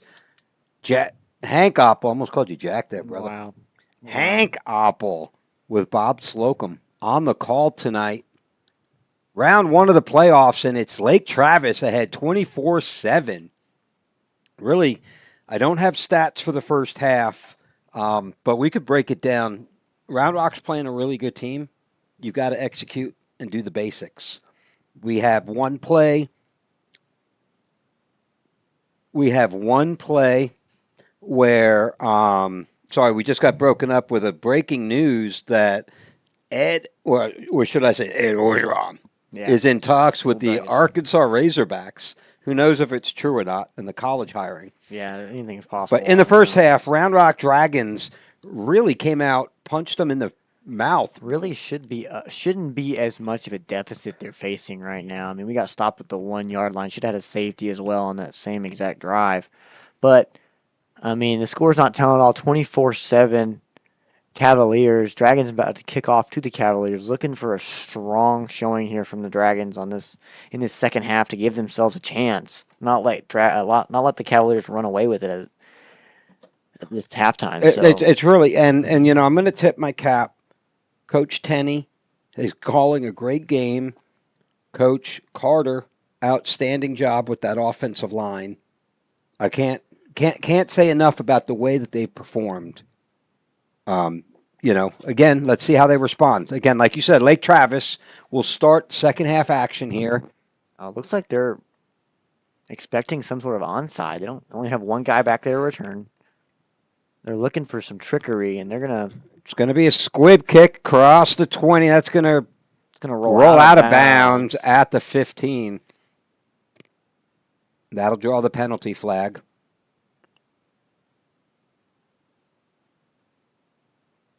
Again, if you're just joining us now, round one of the playoffs, we are the audio only tonight. I was able to put a camera on the scoreboard, but that's why we don't have the instant replay machine or the multiple cameras with the different field angles for you. So apologize. We're doing the best job we can to kind of bring it to life and angle strategery. And again, no Van Hopping. That's the story. Siddle. That is the story in the first half. McBride, the quarterback, 14. The other running back is backup quarterback, number 19, sophomore quarterback Jason Carter. I thought it was like setting up a trick play. Handoff goes Carter. He's going to cut back for a gain of 5 or 6. Nice carry. It's going to take it out to the 36-yard line. That'll bring up a very manageable 2nd and 4. They're going to try to play some tempo football here. Handoff Carter again. Chopped out, number 29, Cooper Martinez with the tackle. And they're not going to give him the first down yet. It's going to be 3rd and 1 here for the Cavaliers. Looks like they're trying to lean on that run game. Again, Van Hopping. without Van Hopping, which is very weird. I'm guessing there's got to be some sort of injury that they're trying not to put too much on him. Maybe injury, maybe illness. Something Well, then going again, on. something's going on that's 24/7. But when the game was on the line early, He wasn't out, at- he was out. there. So, quarterback keeper. and he's gonna Oh, get he gets stopped. I don't know if they're absolutely gonna give popped. it to him. No, I don't. think they're Jason gonna give Knoll it to him. just shut the door. And I don't think they're going to give it to him. I think he's going to be stopped short. 4th and Yeah, 1. there's the fourth down. Yeah, that's going to, yeah. They're going to keep the offense out. So he might try and run it down a little bit. And yeah, he's going to. 21, 20 seconds and running on the play clock. Wouldn't be surprised if this is some sort of count. And Dragons looking for a big stop here in enemy territory.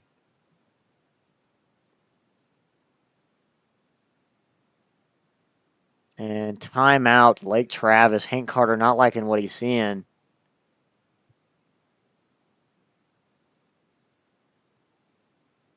Good first display from the Dragons defense here.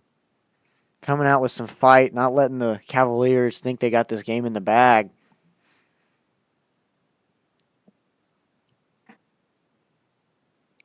Yeah. Cavaliers leading this one 24-7.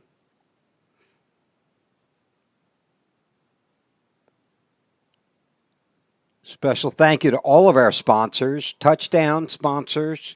Hopefully we get to call them a few times. River Rock Landscapes, as well as our pregame. First down sponsors, Airco, electrical and air conditioning. Our first quarter, Dr. Marco Uribe, Austin, OBGYN and fertility specialist. Second quarter, Austex Moving. Third and fourth quarter sponsors, Hughes Insurance Group. And, of course, we're not using it tonight, not allowed to, with the audio only. But our instant replay, Bob Tabor and Vista Equity.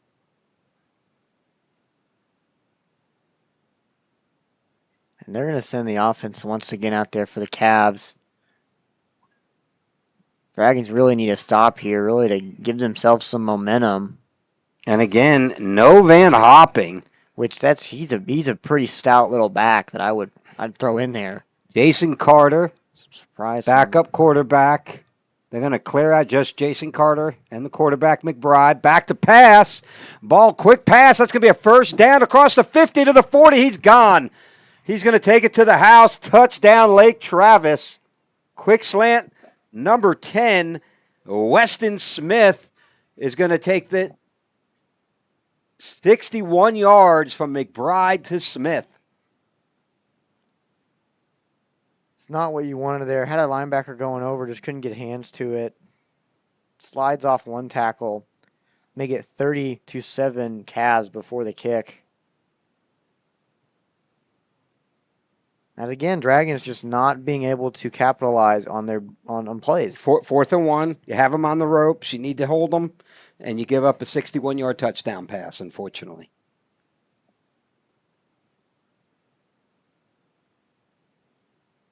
In local area scores, last look, Westlake 14-10 over Vandegrift. And Hutto is up 14-13 on Austin Bowie.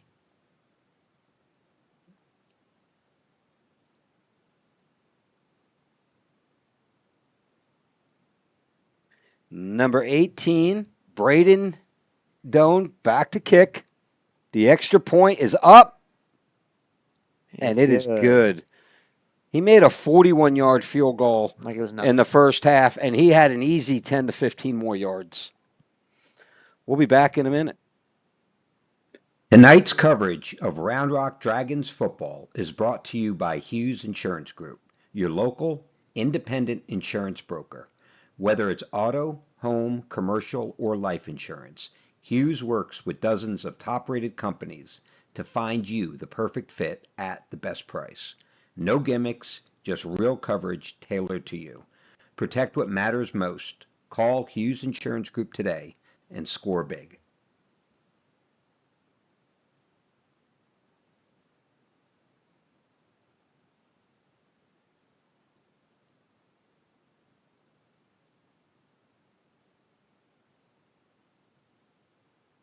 You've never had pizza like this. Via 313, Detroit born, Austin inspired.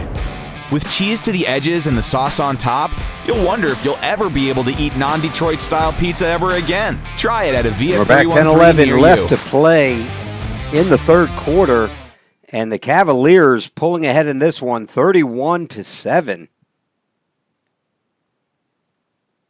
Again, if you're just joining us for the second half, UIL awards the contract. All playoffs are on NFHS, which is a paid subscription, so we're only able to bring you an audio. Hank Oppel, Bob Slocum with Game Time Broadcasting on the call tonight. Ball falls off the tee.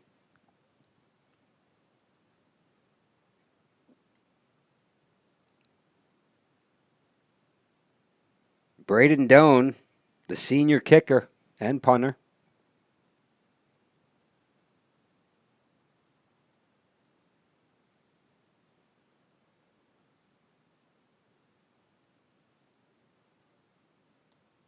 Kick is up.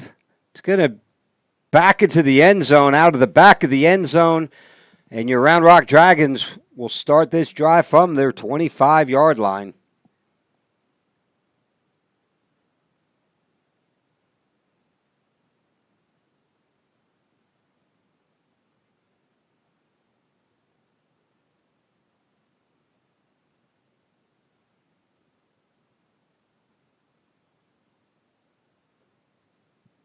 Dragon offense coming out trying to get some. Twins to the right. You got Daniel Berry by himself on the top. Handoff goes Cochran. Keeps churning his legs. Nowhere to run. Fights for a yard. Very imposing defensive line for Lake Travis. And you know what? Honestly, I mean, the score doesn't reflect this, Hank. But our offensive line really has done a good job. We've been moving the ball against this team. Tip your cap. 100%. I mean, we've been moving the ball upfield, just not capitalizing on those big opportunities. Mark Marino, Carter Shields, quick swing. Oh, Oh, throw. just out of the reach. Dylan Yeager was the intended. I'm sorry, Brady Cochran was the intended receiver. Just out of his reach. That's going to bring up a long 3rd and 9 from the 26-yard line. Dragons moving left to right or north to south.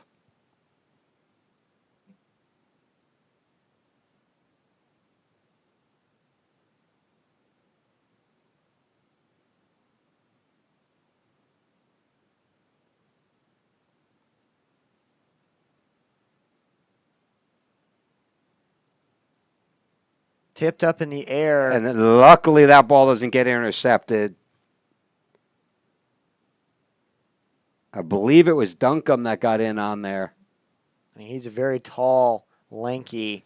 And it's fast. I mean, when I I was watching a few of their games, and what I noticed, I was looking for Carter Buck. I know him from our baseball days.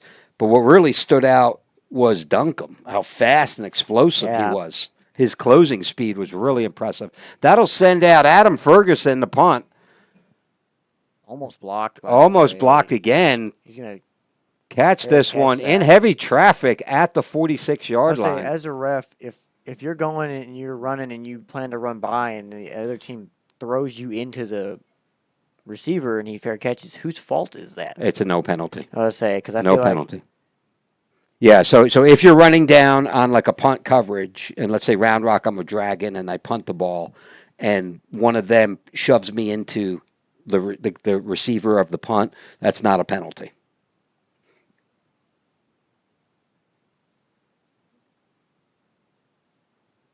And again, no van. It's going to be Seidel, number 3, Lark Seidel in the backfield at running back. We need to get a sideline reporter next year. We do. McBride back to pass. Ball's away. Looks like his arm got hit or something. It was just super into the dirt. Either that or it was a missed call, maybe? Something like that. I don't know. Maybe a miscommunication. Hard to tell.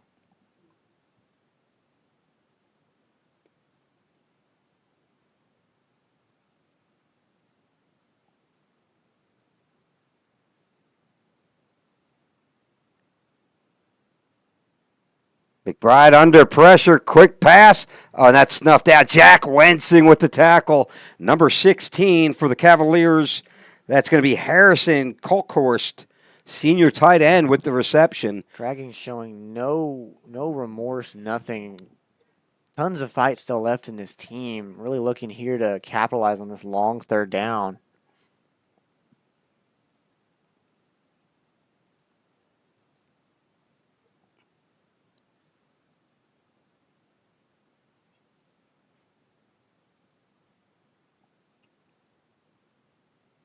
And that'll be a false start here on Lake Travis.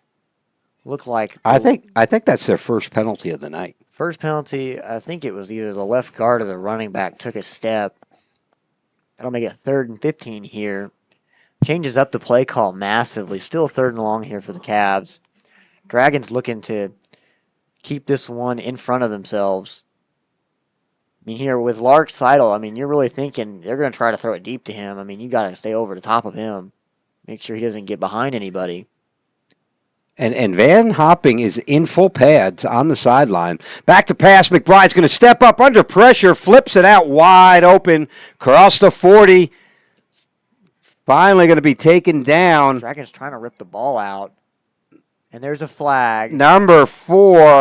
And there's going to be a flag thrown. Don't know who it's going to be on. Correction, number 3, Seidel with the reception. Great catch and run. That wasn't Seidel. It was number 3.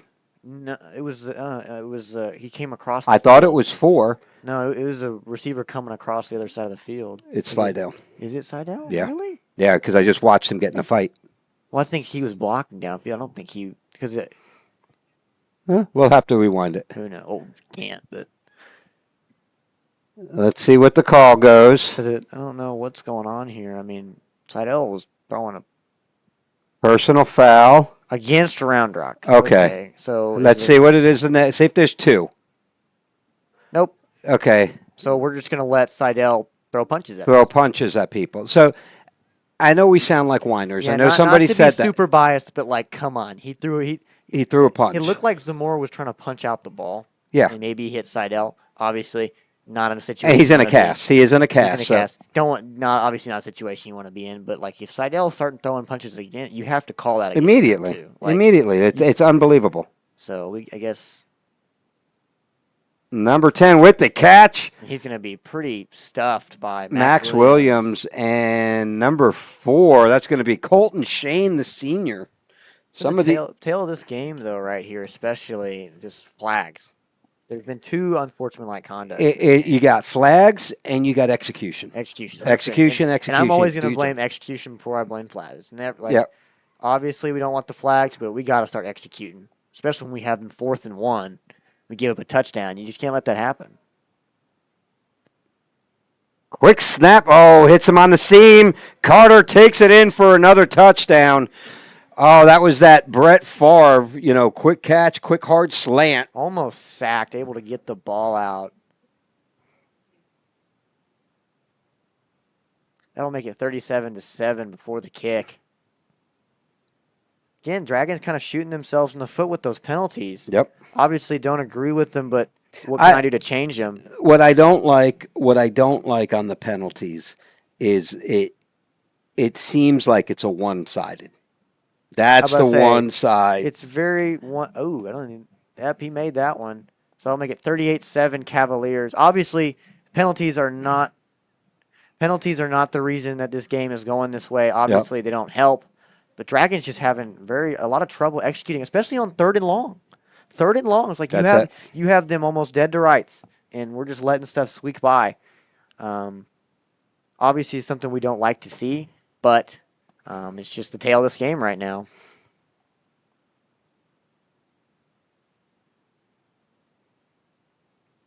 Dragons selected to receive. Dragons really need some momentum here. They need some sort of offensive production. Yeah, and I mean, and that's fair enough, right?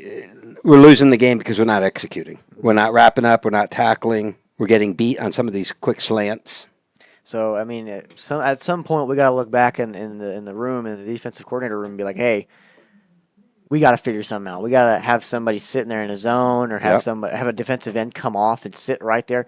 Because then, I mean, an interception and a few plays go our way. This game could be turned on its head. You know Yep. what I mean? Yep. Because we're making them march. They're nickel and diming it down the field. They are. They're And nickel and diming it down the field. And the thing is, you miss tackles, right? You miss tackles, you don't execute, you get a penalty, couple 15-yard penalties against a great team. It's a team that I'll will tell capitalize. you, Lake Will capitalize. Travis is going to be in the running for a state championship this As year. I say, they're favored to win our region, Region 4, 6A, Division 1. And I would not be surprised if they're favored to go to the state semis and go play in Jerry World.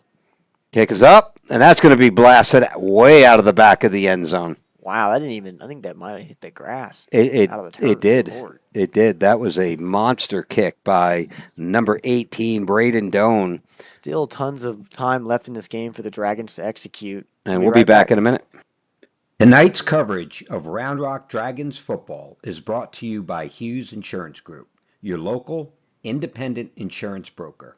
Whether it's auto, home, commercial, or life insurance, Hughes works with dozens of top-rated companies to find you the perfect fit at the best. All righty, we're back here, 38-7. Dragons trailing in this one. Quick pass through the hands of Yeager. Kind of out of his reach. Out of his Tried reach. to one-hand it, just couldn't get enough on it. And he would have been hit for a loss even if he had made the catch. He had two guys on his hip. This Cavalier defense is really starting to tune in on that behind-the-line passing right there. And they're starting to leave guys down there to combat that. Interesting to see how Round Rock adapts to this and what play calls happen. We got Barry and Yeager bottom together along with Harper and Griffin up top. Hand off Serwatus. Serwatus to the outside, gets dragged down by his jersey.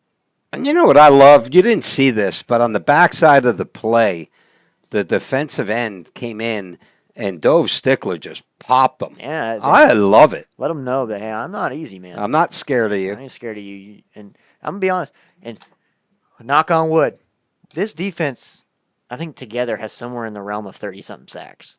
Well, 12.5 for Carter Buck Just from alone. him. So, Carter Buck alone had 12.5 coming in on the night. Dove back to pass. Throws- Behind Griffin. Great catch at the 45. Finally taken down at the 48-yard line. That'll be an Airco first down. There we go right there. Throwing it downfield, catching them on their heels. If they want to send 5 or 6 people, expose them in the pass game. That's a great job right there, especially hauling it in by Carson Griffin.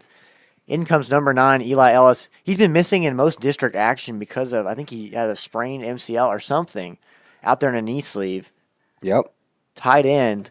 A little bit bigger of a body than Mussey. He's done a lot of rehab to get here.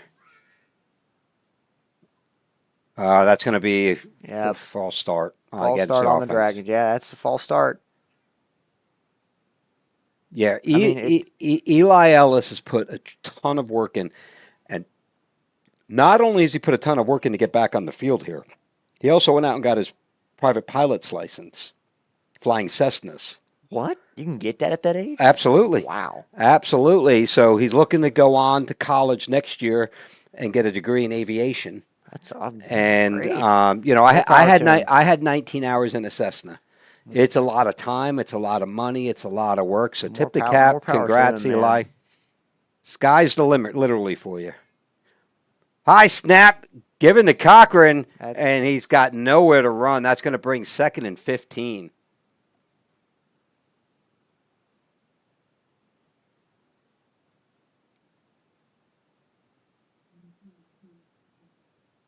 Out comes number 11. I believe that's Duncombe coming out. Dragons looking for anything right here to keep them in this ball game.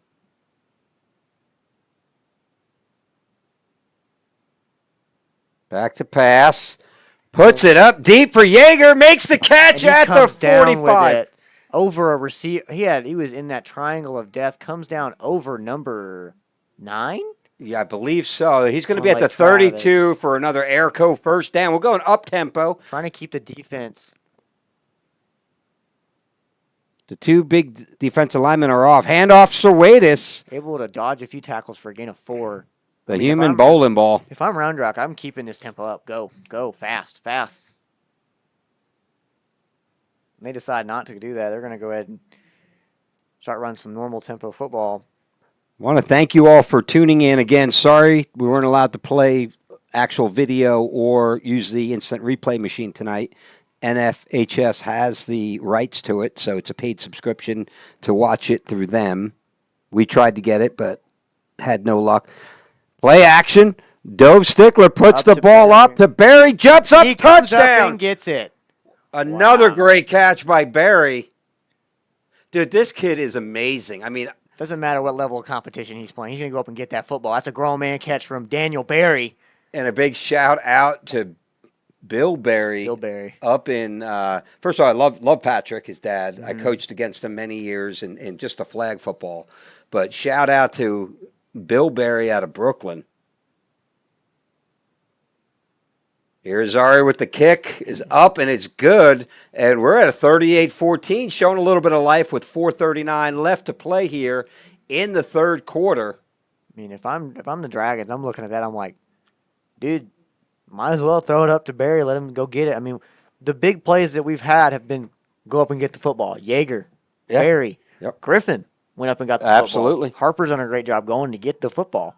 So we just got to keep. We have to get some stops first, though. Got to get some stops. And a special shout out, Coach Cody Moore, on his birthday. I don't know if I should say his age. It is a big birthday for him. I'll say it.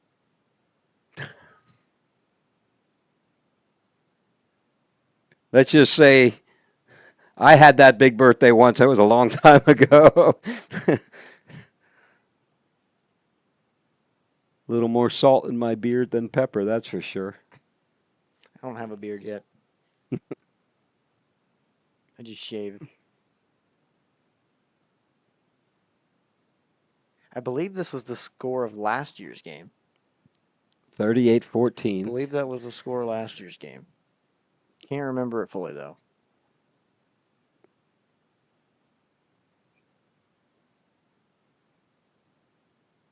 Well, let's see if we get a couple scores from around the area.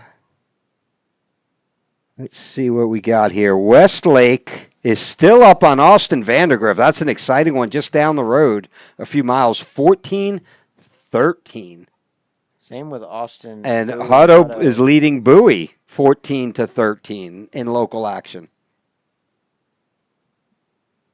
Or I should say local 6A action.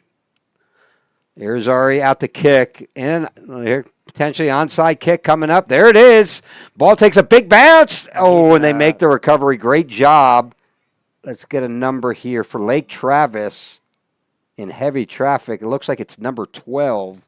That's going to be Jackson Looters. Pretty risky move there. I mean, you just scored. You're obviously looking to keep the momentum going, but now you've given them good field position. Now you are also 4 scores. Mm. You need 3 touchdowns and a field goal. Yeah. And again, I'm not second guessing. I may take the points that you get. Yeah, 100%. I'm always, even if it's a field goal, they add up. They do. They do. I get it. I get the Dan Campbell of the Detroit Lions. Go for it. But to me, handoff up the middle. Right, he's going to be stuffed, and he's probably not. I don't even think he's going to get a yard. Again, that's. Looks like they might. Oh, and there it is. Luke Ramsey on the tackle. Luke Ramsey and number 32 come in to clean him up. Hunter Wyndham. Shout out to Luke Ramsey. I love the kid. Senior, overcame a big injury last year, breaks his hand, comes back, then breaks a finger on the other hand, plays with 2 clubs. Got to love in his senior year. Great kid, great family. Snap underway. The lefty McBride under pressure. Sacked by the Dragons. And down he goes. I believe that's going to be number 96, Luke Rodriguez. That's awesome for him right there. Attaboy. The big boy's getting in, making plays. Dang, that's going to be like a 10-yard sack. That was huge. Wow, and I'll make it third and super long here. Dragons have not been super efficient on third and long. Looking to break that cycle. This is it right here. This is when you want that.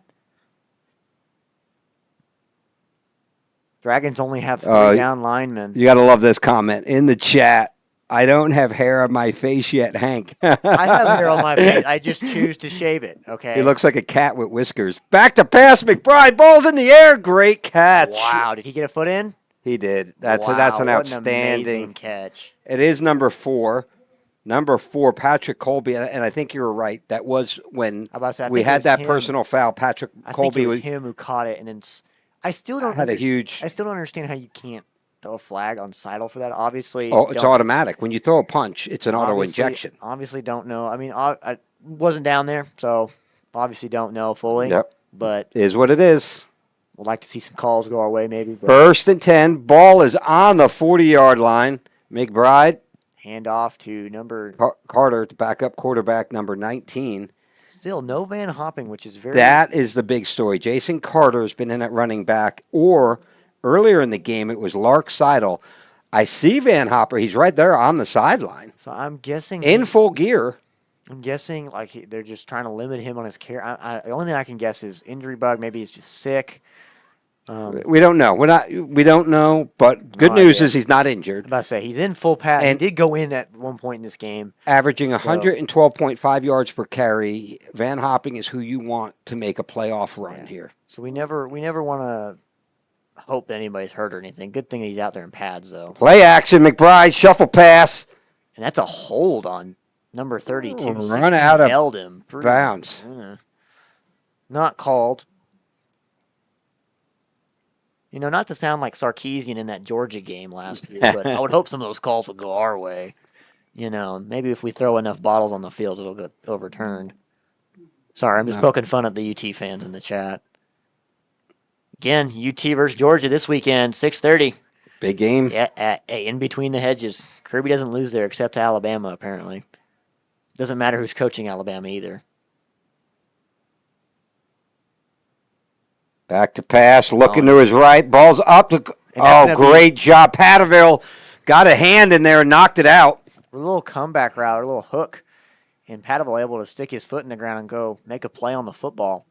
That's a play right there that if you have enough, if you know about it enough, and you can go pick that off and just go straight to the house. Yep. He had open running room if he sees it a little bit earlier.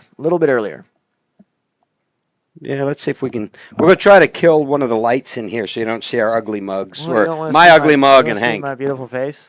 What's wrong with you guys? There we go. Maybe that's a little bit better. Yeah, sorry guys. We're not even, we're audio only tonight. I brought a camera just to put on the scoreboard. And he's gonna run for a first down. Oh, there he goes with the slide. Would like to see maybe a holding call once or twice on this Lake Travis the offensive line. Like I'm Hey, watching. we're gonna get lit up for whining again. I guess so, but like I mean, Oh yeah, I see that reflection now. We got a 30-second delay, by the way, so let's see if this makes it any better. 2 minutes and counting here in the third quarter. Tons of subs coming in here for Round Rock. And like I said, they're nickel and diming it down the field. So a few big plays and nickel and dime, and they're making them work for these scores here. Play action, looking, balls away, number 10. He threads a needle. They've been running the same pattern. We haven't answered. It's well, they're pulling dudes out and they're sending them out in the flats, and our linebackers are looking at them, going, "Oh, do I have to go grab them?" And then all of a sudden, a tight end's shooting up a seam. That's exactly what it's So- been again and again and again. So we really need to figure something out here. They're just stressing us in ways that we haven't been stressed yet. They have so many playmakers on each side of the ball. And, I mean, these super tight formations, they're able to find space. Handoff, and he's going to be tackled for a loss by Peyton Johnson, number 99. Great job. I'm gonna play with the filter here. Let's see if I can filter this out a little bit. See if we can get See to if I can focus make- in on just the screen, maybe. Maybe it's... Hold on, let's see if that. We'll say this Dragon defensive line has played incredibly well all game. They've been very limited on the run. They've been mostly gashing the Dragons on the pass game. The run game has not really opened up for them. Okay, hopefully I just played with it a little bit. Let's see if this camera comes a little bit better. Let us know in the chat if it's taking a little bit of the glare out. Again, no Van Hopping in the backfield. Play action again on the quick slant. He got tied up a little bit. No flag throw. I say he had an open space to go get the football. He just didn't turn his head fast enough. They're looking for a flag. No flag is thrown. Patterville. No, sorry. Wait. Can't get a number. Yeah, it's Patterville was on the coverage. Number 4, Patrick Colby, the intended receiver. 3rd and long again for the Cavs here. Dragons looking to break that cycle.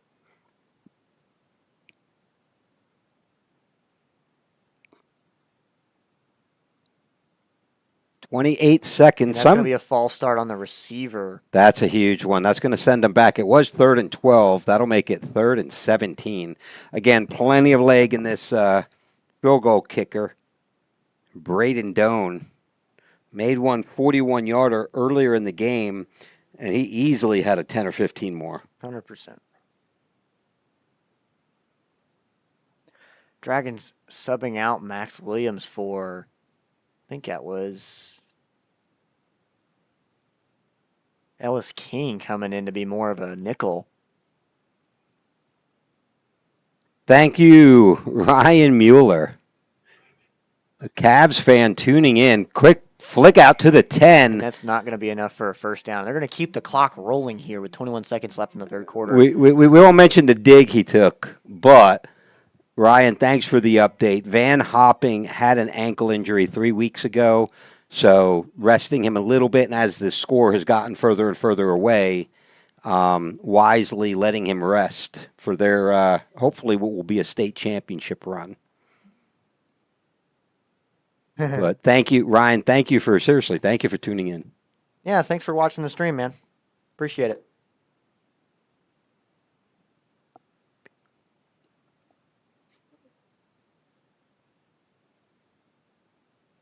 And that'll take it to the 4th quarter. We'll be back in a minute. Tonight's coverage of Round Rock Dragons football is brought to you by Hughes Insurance Group, your local, independent insurance broker. Whether it's auto, home, commercial, or life insurance, Hughes works with dozens of top-rated companies to find you the perfect fit at the best price. No gimmicks, just real coverage tailored to you. Protect what matters most. Call Hughes Insurance Group today and score big.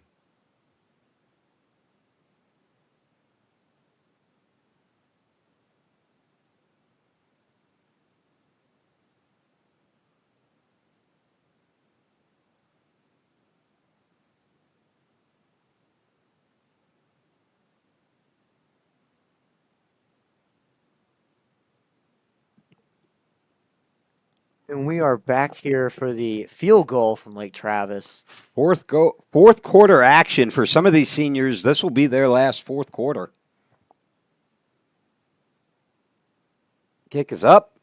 Kick is good. And I got to, tip the cap. Braden Doan. What a leg. Guy's got a leg. Special known fact, Lake Travis against Westlake. First win against them in 6 years. I think Westlake evened up the all-time record against them over these past 6 years. Finally, Hank Carter able to get over the hump. I mean, he used to put Westlake in a blender every year for a long time. Finally, they're able to pull out a win. It's been almost over half a decade. So Dragons wanting to go far. I think the past 2 years they've also lost in the 4th round to Westlake for the Region 4 finale. So, obviously this Cavalier team has stood the test of time. They're battle tested. Yep. Battle tested. And so six-time state champion, right?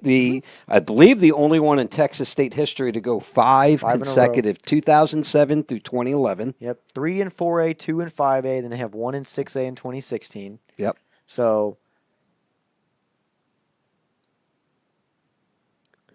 I'm proud of how the boys are playing right now for Round Rock. I mean, that first half, that was some hard-nosed football. They're just sending haymakers back at each other. Obviously, we didn't execute when we needed to on some crucial downs.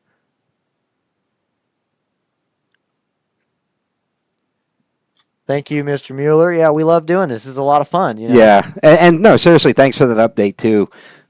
I thought he got hurt against Westlake. Dude, he was their cowbell back there. I watched some of that game, and they handed the ball off to him a lot to get those crucial down yards.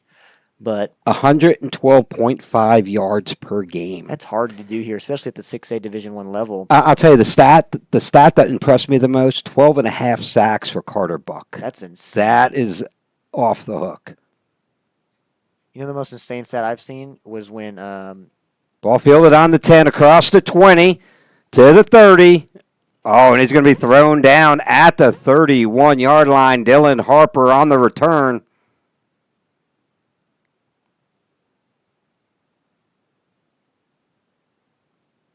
And Ryan, all good on the dig. Actually, I think it was funny. I laughed. it was funny, yeah. We appreciate you tuning in for real, and everybody tuning in. We will be broadcasting Round Rock baseball 100%. starting in January, and we're excited that we've got, thanks to Bob Tabor and Vista Equity Wealth, we do have the instant replay machine we'll be breaking out for the baseball team. So click subscribe and like, please. Quick snap, Dove Stickler. It's Jonah Mussey, and he's going to be tackled for a loss by number, I can't even tell, 30, 29, 28? I didn't catch a I think number. it's 29 for your Lake Travis Cavaliers. Cameron King, senior defensive back.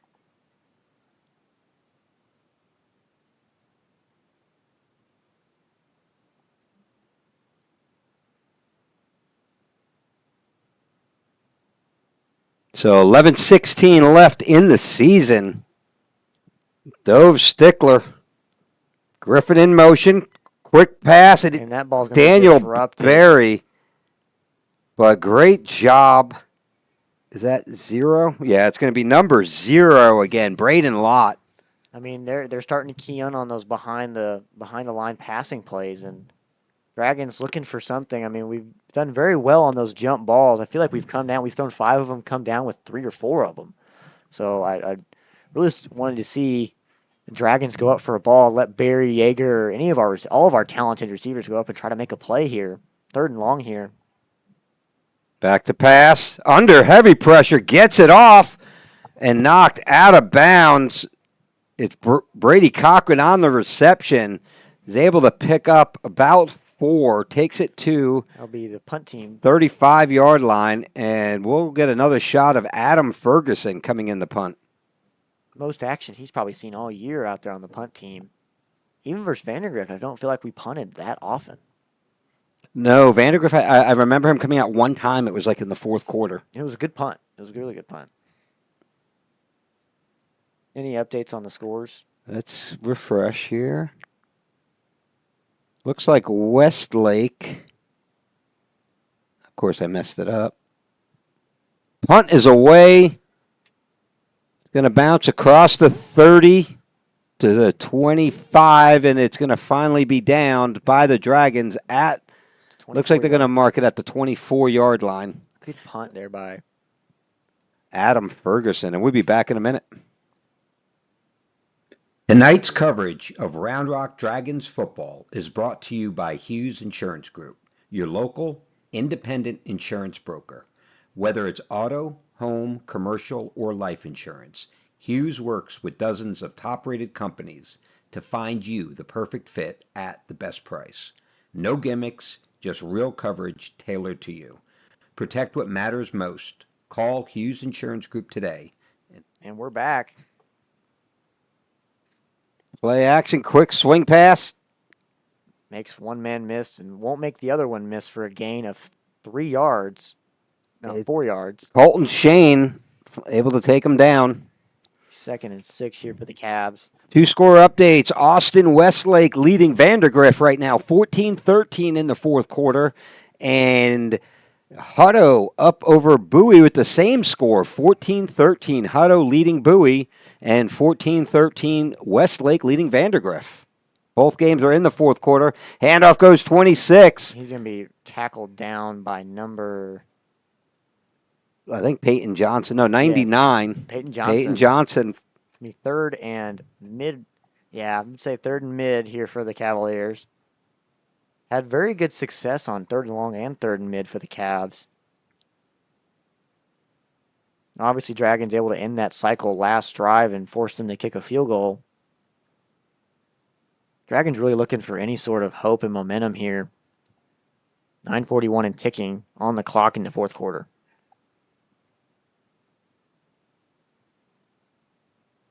And they're going to run a quarterback draw. And Yeah, it's snuffed out immediately. Picks up a yard. And I wouldn't be surprised if they send out the punt team here. Yep, and they're going to.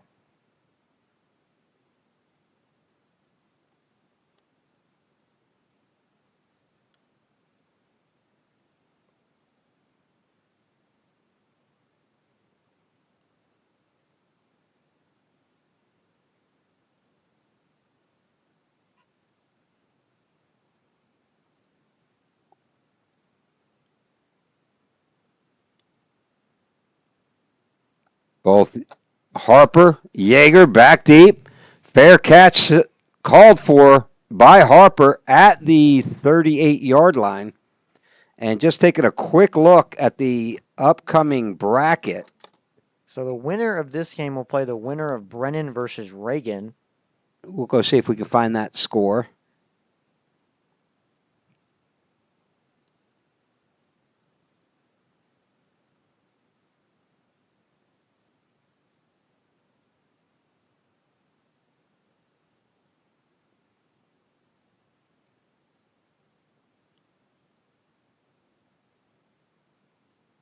Round Rock offense on the field. Doe Stickler, no running back in the backfield. 5 wide receivers. Back to pass. Quick Little dump off route. Griffin? Carson Griffin. Sorry, we're trying to multitask here. I'm trying to find the score for the Reagan.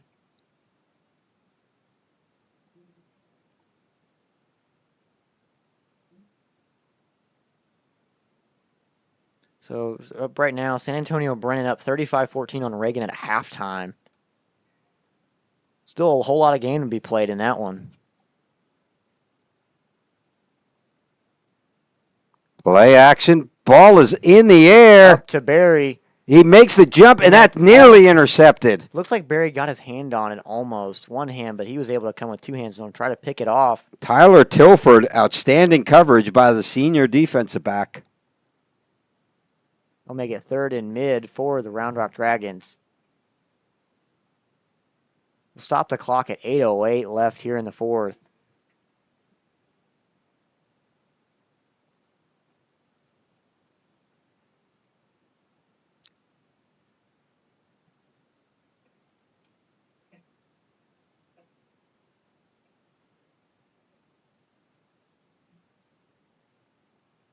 Stickler back to pass. Ball is aired out, and that's going to be intercepted. Oh, it's going to That's be an incomplete pass now, not an interception. Daniel was able to punch the football out before he was able to make a football move with it. I want to see the replay on this one because that was a great play. Daniel Barry saves the it's intercepted here. I mean, he overfloats and Barry's able to punch it out. That's a great job by Barry limiting that turnover. I want the instant replay machine because if you take 2 steps, that's an interception. That's a I fumble. don't think he got 2 steps. So great job by Barry. Just overfloated. 2 balls kind of overfloated to Barry.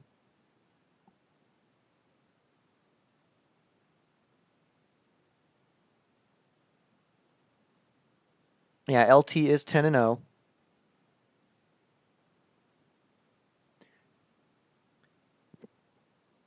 It is kind of weird with that district. I believe there's only 6 teams in that district. Which one? In 26-6A. Oh, gotcha. Because I think some of them got. I think Austin Anderson got relegated down to 5A because they're too small.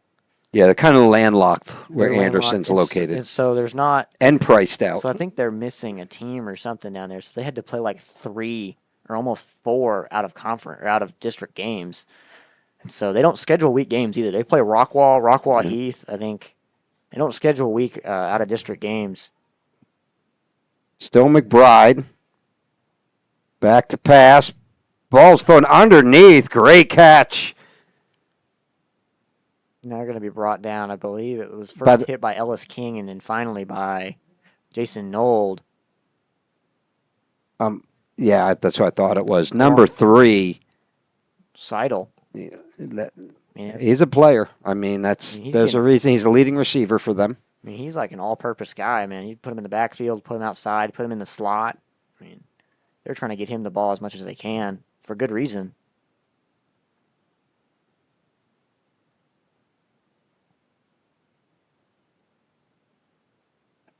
Quick pass out, number 10. Great juke moves.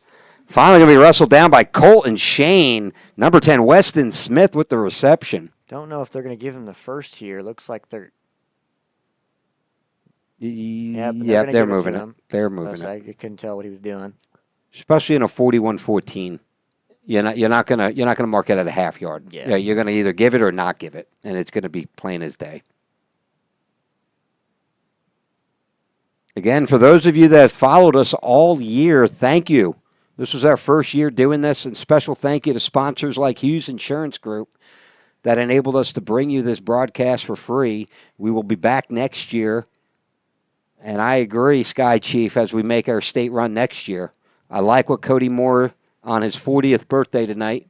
Would have liked a little better of an outcome, but I really like the program that he's building. I like what he's doing with these young men. There's a reason Round Rock High School has 326 young men in their football program. Mm-hmm. All levels, every game is played to a standard at all levels. Quarterback play is very good on all levels. I'm very excited to see what the Dragons bring next year. And if you look across the coaching staff as well, right? We know Coach Moore, 4 years, TCU, defensive lineman. You got Coach Riley at USC was a defensive lineman as well, right before the Matt Leinart years. no. Quick pass. Oh, snuffed out, but that's going to be snuffed out, but not before an 8 yards on the reception. It's going to be 3rd and 2 here for the Cavaliers. Yeah, but you look at the level of college D1 experience we have on the coaching staff, right? Coach Carter, Texas Tech. Who on defense? Coach Riley went and played at USC. Coach, SMU. Who's SMU? Oh, SMU. Coach Tennyson. Yep. He's a tight ends coach. Coach Ryan O'Keefe played at UCF and Boston College. Was projected to be a first-round NFL draft pick before having to medically retire. There's going to be a flag on the play. That was a great defensive stop on that play by the Dragons. Usually on a flag like that, you'd probably see a hold. No, offsides defense. Okay. Well, not going to argue with that one. I didn't see it.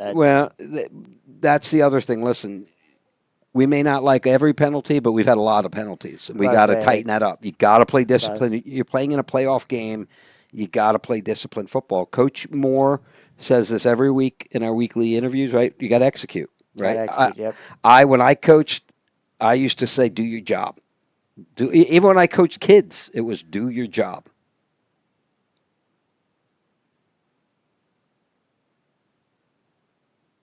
McBride, quick pass out to the left. 10 with the reception again. And he's going to be run out of bounds. And, he runs over quickly to break up nothing. No, that's smart. That's what the officials do. You're keeping them safe. Number 10, Weston Smith. Again, nothing dirty. Colton Shane, several of guys in on the tackle. Everybody was playing all the way through. And when you get run into the other team's sideline, you want to get in there and separate it quickly. Sometimes as a player, you don't even realize you're on the sideline. Yeah. You're so locked in on the guy you're trying to best, and you just don't even realize it.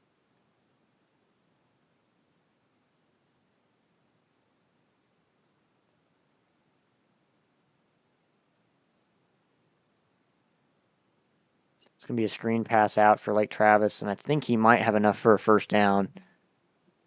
Yeah, they're going to give him the first down. 3:58 and ticking. All right, I'm gonna take a moment here. Hank, you can go ahead and call any good plays that come up here. I just want to give a little shout out here. We got some seniors. It was several decades ago when I put my football pads on in high school for the last time, and I still remember my last game that I ever played. So let's give a quick shout out to some of these seniors: Carson Griffin, Isaiah Amador. He's going to be tackled, I think maybe for a loss or for no gain, by number 90 and Luke Rod. So Max Williams and Luke Rod on the tackle. So a couple more here. Daniel Berry, Omar Estrada, Colton Shane, Jack Oppel, Shia Stickler, Elijah Ellis, good to see him back, Parker Duarte, Cade Zamora, Colin Padaville, Carson Sumner, Isaiah Stotts, McBride back to pass, He's under gonna be pressure. sacked by no other than Luke Rod. 2 sacks for this young man today in his final game against a team that hasn't given up many sacks at all. Very great offensive line. This is a great game for this young man, Luke Rod. For those of you who subscribe, you'll be hearing Luke Rod's name on the baseball field. Corner infielder, big bat, and a pitcher. Very strong pitcher. Isaiah Stotts. Let's see. Who else do we got here? Seniors Ryan Llewellyn, Jack Wensing, Earl Crenshaw, Cash Leja, Brady Cochran, Alex Cochran, Adam Ferguson, Cooper Quinn. The 2-minute warning here. I'm going to keep going rather than commercial here. Let's go. Reese Yost, kid I've known since, kindergarten. Who else do we have? Aiden Meredith, Josh Porter, Ryder Sledge, Jack Seaton, Garrett Gillen, Adrian Ramos, Logan Hobson, Mikhail Valdivia, Brandon Nicewander, Marcus Naranjo, Quinn Linkus. Let's see, Lucas Alanis. Got Nathan Grenier, Jacob Trahan, Carter Shields, Trevor Layan, Jacob Moore, Aiden Flanders, Tate Morgan, Hunter Bednarski, Luke Ramsey, Max Williams, Maddox Logue, Alejandro Mascarenas, Ryder Lang, Zahid Lyons, Luke Rodriguez. Take a bow, each and every one of you. And for you family that come in for the graduation, my middle son will be graduating, is friends with several of those names we read, and will be at that graduation. I hope I get to meet all of you. McBride back to pass, gets the ball across the middle. He's hit pretty hard across the middle by Cooper Martinez. Cooper Doop, he'll be a returning player next year. Say this Dragon team does have a lot of returners. It is sad to see your seniors go, especially on the defensive line. You got some absolute dogs up there. Like you said, Zahid Lyons, Max Williams, Luke Rodriguez, Shia Stickler. I'm trying to think. Luke. Gosh, I can't always forget his last name. You got so many Lukes on this team. Luke Ramsey. I mean, Luke Ramsey. Yeah, there's so many dudes on that team that you just. Luke Ramsey is a kid who came off a leg injury last year, right? Who then in the summer, I've never seen anybody rebound off an ACL reconstruction surgery like this. Swear. Back to pass. That's going to be enough for a first down. Great closing tackle there by Colton Shane, another one of those seniors. Adam Ferguson, right? Ray, I hope you and the family out there in El Paso tune in next season. And really, we should have some more fun toys to do it with as well. So. Yeah, Ray, we all need an elevator. Yeah. We have to, when we're at the home at Dragon Stadium, we got to carry all the gear up all those flights of stairs. But with 50 seconds left to play They're here. going to go ahead and take a knee. Class. Yeah, Class. well, at this point, we root for the local teams. Yeah. So hopefully we see Lake Travis. Somewhere in the state. Let's go to Jerry World. We see the winner of the Westlake Vandergrift. We see the winners of Hutto and Bowie. We hope you go real deep and bring home a state championship here to Central Texas. And that'll be the game here, ending 41-14 Cavaliers as they go on to play the winner of San Antonio Brennan Reagan. Great year from the Dragon. Obviously not the record we wanted, but they battled, they made it to playoffs, and they gave this Cavalier team a run for their money for the most part. In the beginning, right? Yeah. If we were to sum up the game again, I don't have stats. Our statistician wasn't here. Normally, thanks Alan Franz forwards me stats, so we don't have that tonight. But, if we were to break down this game, we came out, we drew first blood. But say it came down to a few play. It came Yep. down to literally like I'd say probably not even a drive worth of plays. Just some things didn't go our way, some turnovers.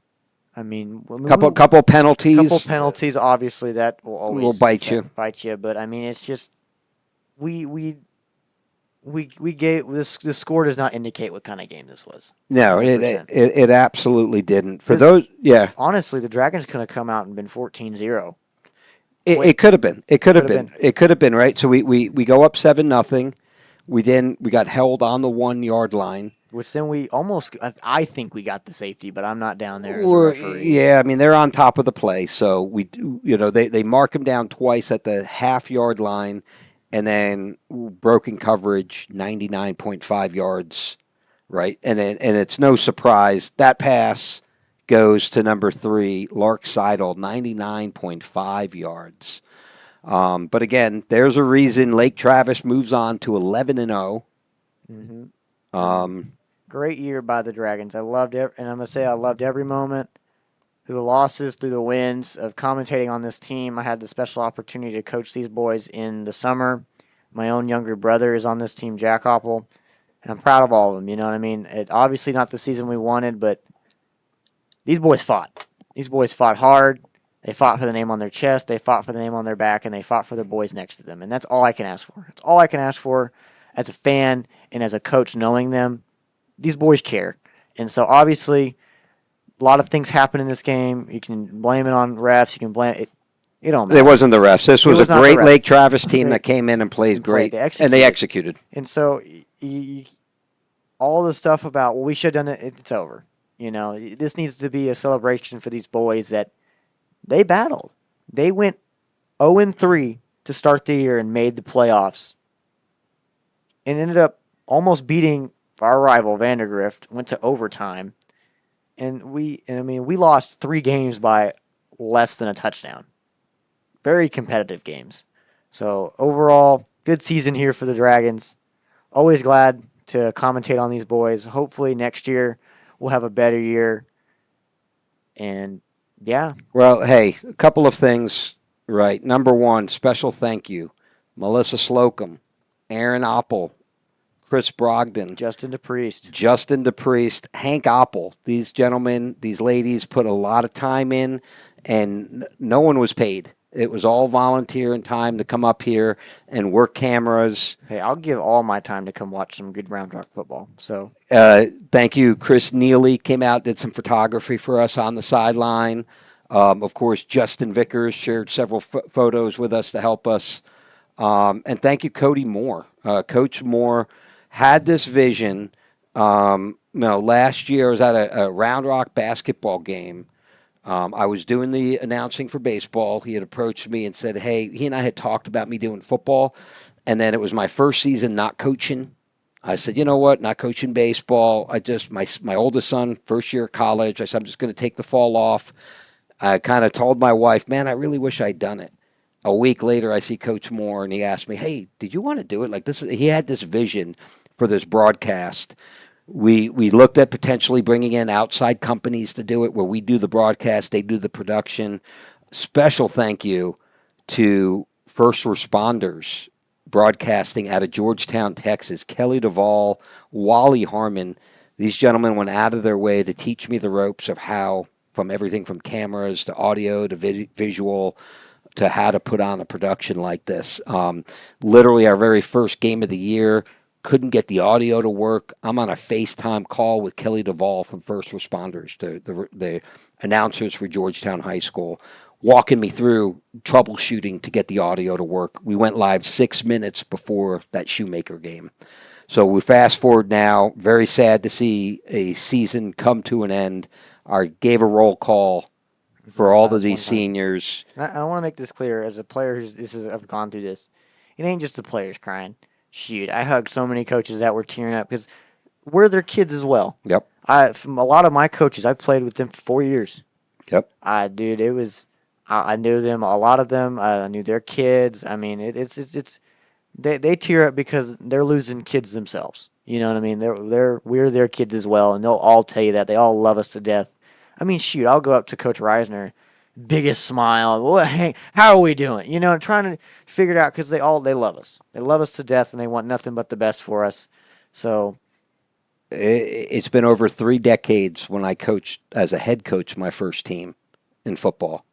And I remember each and every one of those. It didn't help a few years ago at work when a coworker brought in his yearbook when he was in 8th grade, and I was the head football coach in his yearbook. I said, gee, thanks for making me feel old. But anyway, no, tip the cap, seniors, congratulations. You know, next year, Dove Stickler, quarterback, coming back. I mean, there's a lot of sophomores. Jaeger's coming back. You got Charlie McDonald. A lot of talent coming back. 100%. Coming up, a lot of people coming back. I won't go through all of them. I'll leave the respect for the seniors who graduated. But once again, for those of you that put up with us early in the season, hopefully technical difficulties and me not being up here, you know. Now we got Hank settled in his seat. Justin the Priest, can't thank you both enough. Thank you, each and every one of you. God bless. Have a wonderful Thanksgiving and Christmas. And we will see you come January as the Round Rock Dragons and Rock Hardball start out the season. Thank you. Take care. God bless. Signing off for the last time. See y'all later.